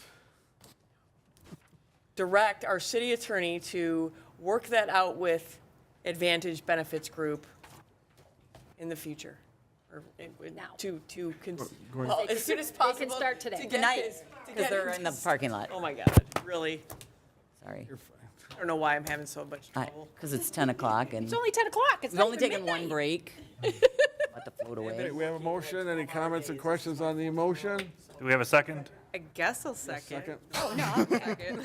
Do you even know what I said? Motion second. All right, so Mr. Mayor, the motion on the floor, as I understand it, is to award the contract to Advantage Benefits Group. I'm going to add a little bit of language here and make sure the motion maker and seconder approve. Pursuant to the terms and conditions set forth in ABG's proposal, subject to city attorney review and approval. Okay, yes. Support. Lovely. Wow, that was really You're such a wordsmith. That was really great. Any comments and questions from the audience? Don't go into municipal law. TV land? Bring it back to council. All in favor? Aye. Any opposed? Motion carries. Item You didn't 9. ask if there was any public discussion. Yeah, I did. Oh, did you? Okay, I totally missed you. I was busy laughing at her. Go I ahead. even asked TV land. Okay. My bad. A report of city administration. Nope, we have one more item. Our- Oh, that's right, I'm sorry. I had my little Eight on B the road. next to it. Go ahead, Councilwoman Baranski. Okay, so myself, Councilmember Odell, and Mayor are members of the Road Commission, or Road Committee. We met last week, and we met with Mike Vigeron and the city manager and the DPW superintendent to discuss the industrial sub. and the different options for which we could fund the improvements. The estimate, the last estimate, or most up-to-date estimate, it is that it's going to cost $18 million to get the roads in just the industrial complex in appropriate standards. To do the entire city, we had a conversation about that. It was just under $100 million, so that everyone understands what that means. And so obviously, whatever we do, we don't have those kind of resources. And we talked about bonds and how to bond. We talked about some possibilities of federal funding and some grants. The city, we advise the city that it's always a good idea to go for grants, so you don't have to seek our approval, I don't think, to start the process in that regard. Unfortunately, what we were told was even on a $54 million project, the city got $300,000 in grants. So we'll take anything, but it wasn't going to be what we were hoping based on past practice. So what we had discussed, and hopefully council would be in agreement with, is having it on the agenda for the next meeting in November, a conversation with whoever wants to come and participate, so I don't know if it's called a public hearing or what it would be called, to discuss how we would fund the bond for the industrial complex, which consists of the northeast quadrant of Fraser, with a bond of $18 million, or some other alternatives that may include a larger bond that would expand the scope and be part Residential. Thank you, residential and part road, part industrial, or what we're gonna do, but the plan being, at least as it pertained to our committee, and I know all of council, we have to do this. The last time we had the quote, it was 15 million, and now it's 18 million, and we are going to lose those businesses. We have businesses indicating that they are going to leave. They had a meeting with the businesses about how to fund the bond. They understand, they appreciate our efforts, and so that's the update. And so if the rest of you are in agreement to have that sort of a public hearing, or whatever our attorney would call it, so that we can hear from everyone who has an opinion about whether we do a special assessment, whether we tax across the board, or what we do. Is that good? And also adding possibly sidewalks into this, to complete the sidewalks in the city of Fraser too, we talked about. Okay. Right? Okay, yep. Yeah, that would be expanding beyond the 18 million And to, scope, just not the industrial sub and some roads, but the roads that need the sidewalks that need to be completed to finish the pathways right. too, so. What we could do to make it most cost-effective and most beneficial, knowing that, to me and to everyone else, as much as the roads are horrible, the industrial sub has not been touched. Ever, and they have paid for the past road millages and gotten nothing. So that's the update from the committee. If anyone doesn't A agree. revenue stream coming in to at least start projects too. So this is broad, this is a big subject, so. So are you guys okay with having? I'm good with it. We were talking about this last year. No, I know. Now No, I know we. now that I'm on the committee, I didn't get reelected. were you on the committee? I wasn't meaning to dig you. I was blaming David, because I think David was on the committee. It was. Well, there you go, you're back now. Alrighty. Okay, so we'll talk about it and get some sidewalk numbers and some other numbers too, and give as much information as we can to you guys before the next meeting, That would be helpful. quickly. Awesome. That's our update. Yep. Okay, number 9, report of city administration. I don't know if anyone has noticed, but some more of the park signs have started going up, so. Saw Boris today. I saw Somerset today. I haven't been by Somerset today. Saw the new city of Fraser. Starbucks. By Somerset. Sorry. Park signs, Boris and Somerset are going up, or have gone up, and we'll be working on the next one. We are having an issue with the county for the right-of-way. Ragsdale's working with the county, trying to figure something out. It sounds like maybe they have changed their policy on allowing signs in right-of-way. We're just trying to get some clarity on that, if that's the case or not. So stay tuned. The concrete at the Fort Fraser Pavilion, the leveling job has been completed. They're just gonna come back and do some finishing work. Fortunately, they were able to get that leveled out. They do have one crack that they need to just seal, and then also the holes from where they drill for the jacking of the concrete. The Senior Activity Center waterproofing is underway. Taking a look at the process and going through that, they actually have excavated next to the building, and they have waterproofing that they are bringing up so far on the building that it does not necessitate the removal of the berm. There still are the 2 trees close to the building. They're likely going to have to either be removed or relocated. We'll certainly try and do the best that we can with that. They're really just too big of trees that close to the foundation of the building. Dining senior style with the Meals on Wheels starts November 7th at the Senior Activity Center. It's a recommended donation of $3, and it's for seniors 55 and older.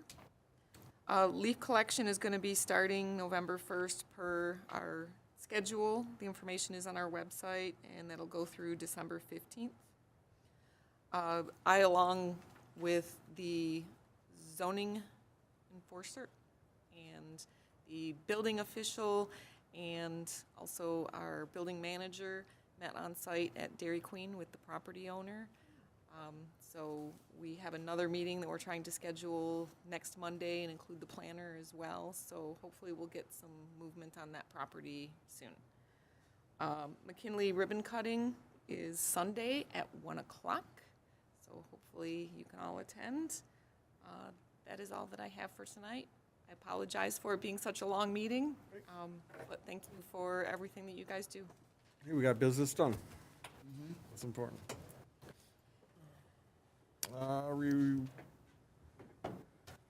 Report of mayor and city council. Where did I start last? That's probably my turn first. Sure, It doesn't go ahead. matter. Okay. Before the next meeting, it is election time. So I don't care how you vote, but vote. It's probably the most important right we have, and especially in the city of Fraser, and especially with a lot of the issues that we have, every vote is going to matter. I learned today that you can actually go online to the Secretary of State and register to get your absentee ballot. The information is automatically transported to our clerk, who will then, within 48 hours, per the state law, mail out your ballot. So you don't even have to come in and do what I did last week to get one. But anyway, so it's important to vote. Please vote. The more people that vote, the more we get a say in how our cities, our counties, our states, and our national is run. Happy Halloween to everyone. It's the first Halloween I don't have any kids at home to trick or treat, and I'm gonna be out of town. So it's a double whammy of, it's one of my favorite times to see all the kids coming. And so hopefully people post pictures on Facebook, because I absolutely love Halloween. Yeah, right? Toilet paper. I will totally be there. The candy will be on the porch. Candy on porch, Sutherland. Amy's house. Reiterating what Elaine had said, that this Sunday is the ribbon cutting at McKinley at 1 p.m., so it should be a good time. They're going to have a DJ, they're going to have hot dogs, they're going to have all different kinds of things going on in addition to the ribbon cutting, so I hope everyone comes out to enjoy that. If you like trunk or treats, you live in the correct city, because there will be one October 22nd at Ramshorn at 1 p.m. That is with the Fraser First Booster Club. There is one October 23rd at the VFW from 1 to 3 p.m. Oh, the one at Ramshorn's at 1 p.m. There's one October 29th at the library at 7 p.m. So get your trunk-or-treaters ready and get them out there, because there's a lot. Which one? The Ramshorn? That's at 1 p.m. on October 22nd. Then October 23rd at the VFW, 1 to 3, and October 29th at the library at 7 p.m. There was one last weekend. at the Lions Club with the Family Fall Fun Day, which was good. Not a huge turnout, but it was still good. I had about 50 to 75 trick-or-treaters, and they were cute, and everyone had a good time. There was a DJ. It was fun. There was vendors, so thank you to the Lions Club for putting that together. The Goodfellows will be having their spaghetti dinner and their auction on November 4th. If anyone is interested in getting tickets, you can contact Robert Brandon. His phone number, which hopefully he won't kill me for putting this out here, but it was on the internet anyway. So 586-871-4568. I already got my tickets. Went last year, was the first time I ever went. It's a lot of fun. It's a really good cause, giving, and supporting kids, make sure every kid has a Christmas. Congratulations to Rebecca Walker on her new Recreation Commission seat. Excited to have some new blood on that commission. And then speaking of the Rec Commission, as the liaison, you're welcome again, Patrick. We had our meeting last Tuesday, and it was a good meeting. It was really productive. We talked a lot about Christmas in Fraser. We will actually be having a special meeting to make sure that we can get everything done that we're looking to get done, get any potential council approval that we might need for anything, which I really don't think that we will, but there's a lot to discuss to make it even bigger and better this year than it was last year. So that will be coming, it'll be on the city website, but I want to say it's that last Tuesday in October that we're going to have that. But When is the event in December? it's December 3rd, and I believe it starts at 5:30 p.m. Thank We've already got Encore. Dan's interested in coming. They've signed up to come. They came last year, so that's exciting. We have reindeer coming back. The reindeer are coming. We're going to put Santa in some new digs this year so he won't be cold in the gazebo. What else? Driving them to town this year? Are we driving them to I town think you this year? should. I mean, I think that would be great. We got a new truck. Okay. Yeah, that'd be fantastic. What else? I've contacted the band at the high school, so we're working on a lot of different things. Oh, and the hot dogs, the firemen and their they will have their hot dogs. Which actually at the firefighter open house that was recently, you guys had I have a extra, report right? on that. Yeah, I have a- Okay, I just want to say there was extras. Like, my kids each took home extra hot dogs because they were delicious and I pleasant. don't think you want the cook extra ones to come for Christmas, but yeah. But anyway, so any residents, I encourage you to come to that special Recreation Commission meeting. I'm so sorry that I'm flaking on the date, but it will be it's the 18th. At 6. Thank you so much, Cindy. But yeah, so if you're interested in being a part or volunteering for Christmas in Fraser, please make sure you come out to the meeting on the 18th. And that's all I've got. Thank you, and have a happy and safe Halloween. Great, thank you.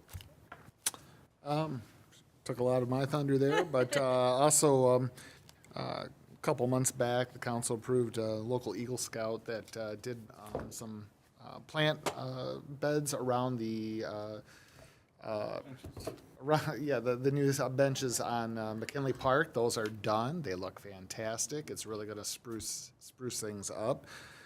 So everything's looking great in that park. I want to thank the scouts for doing that. It looks great, and they came to us, and it's a great thing to make our city look better. I want to thank Fraser Public Safety. Poor Sam, on her second day, had to deal with some very difficult issues for second day on the job here in the city, and I think even though it's a very difficult thing for the city to deal with, that they did a great job doing their job, making sure everything was followed like it should have been. And, I just feel sorry for everything that happened, for the victims, for the families of a boy that lost his life. It's just a shame all around, and I hope at a minimum that the parents just have that conversation with their kids, that you bring a weapon or something to harm, it's never going to turn out well. Have that conversation with your kids if you haven't already, who you're hanging out with.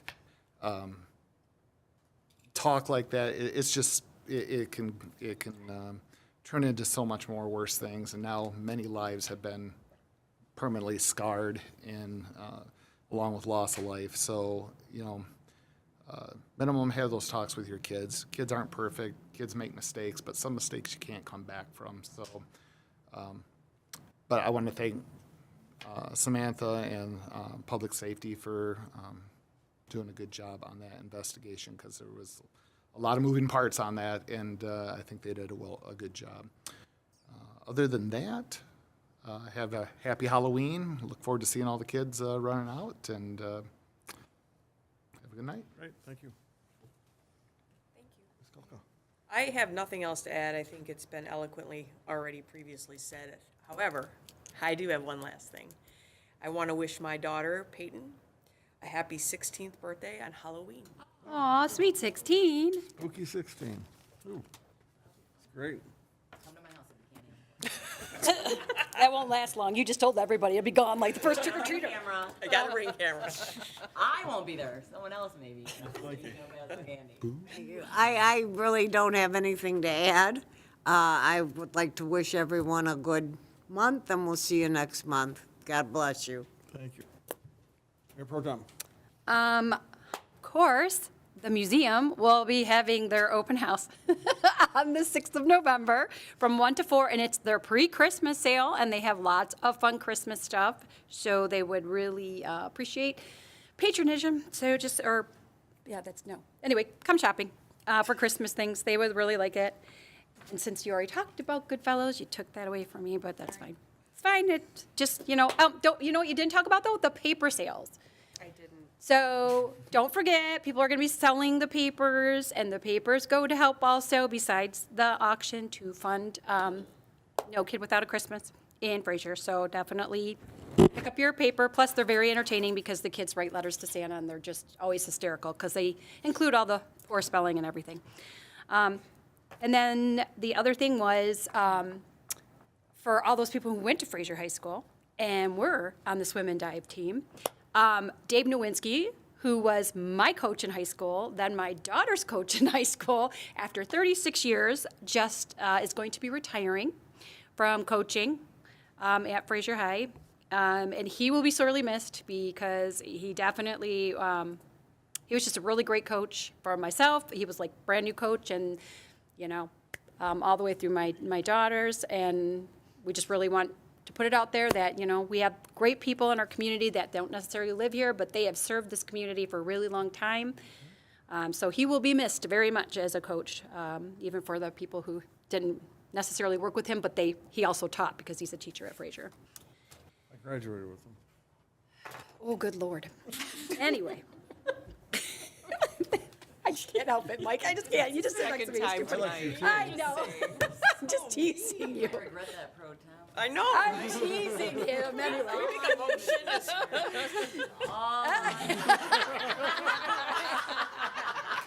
Well, clearly he's recovering from his surgery. I know. I gotta keep him on his toes here. I gotta keep him on his toes. But other than that, everybody have a safe Halloween, and just be mindful of the kiddos, because sometimes they are not mindful of you. And we have a lot of people who come into our neighborhood to trick or treat. Yeah.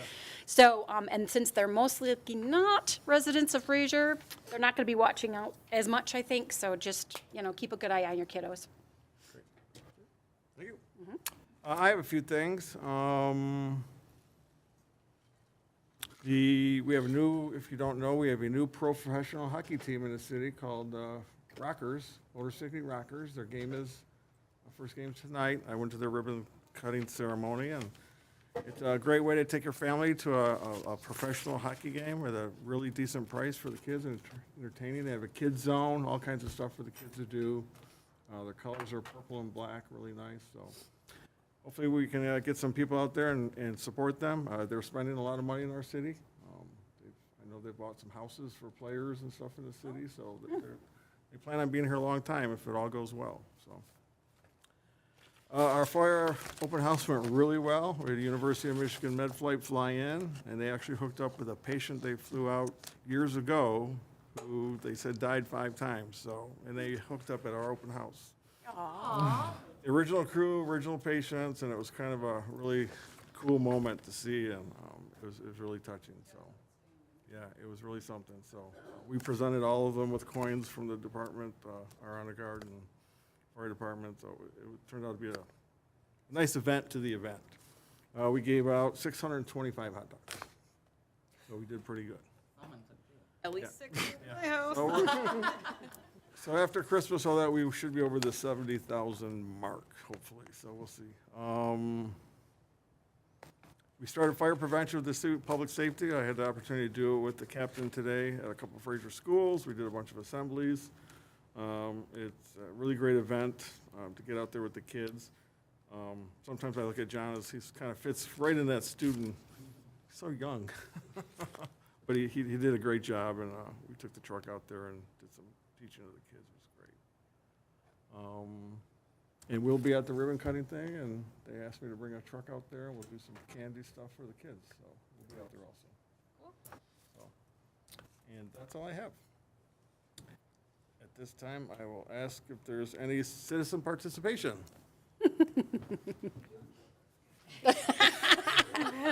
Sam's like, I'm good. He's been waiting all night.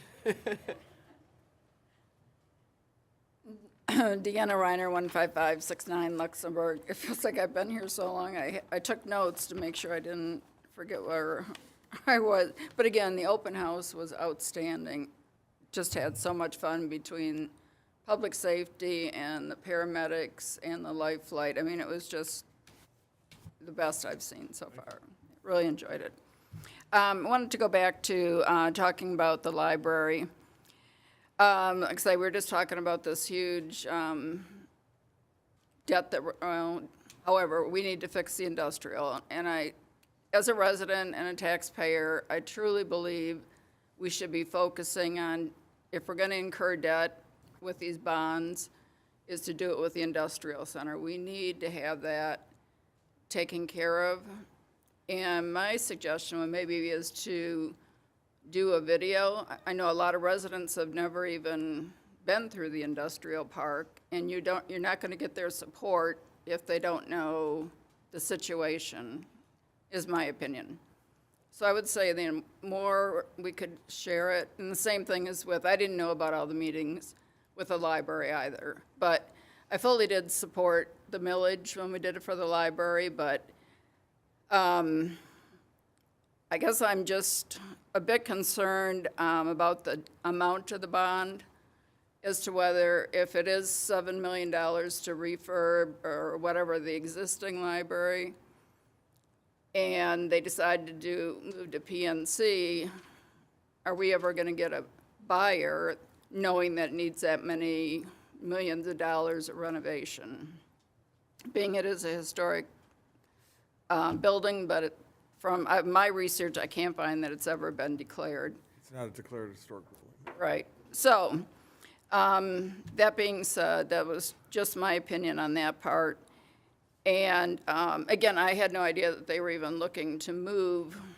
I mean, I heard some rumors moving somewhere, but I didn't know it was PNC. So I guess I would also be concerned, is the building need to be brought up to code? And you're talking about the asbestos, or somebody was, but there's a lot of things I think that we don't want to make one jump without making sure we know all the other steps in between.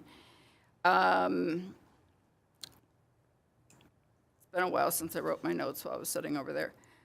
I guess my other part is, since the library is considered a tenant, if I'm correct at this point, so the city owns it, should they move into the PNC, what liability is that going to be with the upkeep and such is another consideration I think that council needs to address. And then I guess just my opinion with the economy and the volatility is to hold off on the bond issue with the library, at least for a bit, just to see where the economy is going, because that is a big debt load that Fraser would incur at that point too, is with the taxpayers. And my other question is a library going to be a viable entity? We've talked with many of my friends who are in book clubs and read constantly, but they do everything on their Kindle. Everything is downloaded. So how much And how long will the libraries still be, it's necessary, I mean, people should be reading a book, but is that actually going to continue to happen? So also with the library too is to look at how many people are actually coming in and using. Okay, using the books by about, is it just the program? So those are just my concerns on that. Okay. So that's it. Thank you. Always Good night. thank you for your input. everyone. Thank you. Thank you. Appreciate it. Is there anybody else? Anybody online? Nope. This time I'll entertain a motion. Motion to Motion adjourn. adjourn. All in favor? Aye. Good night, everybody. Aye.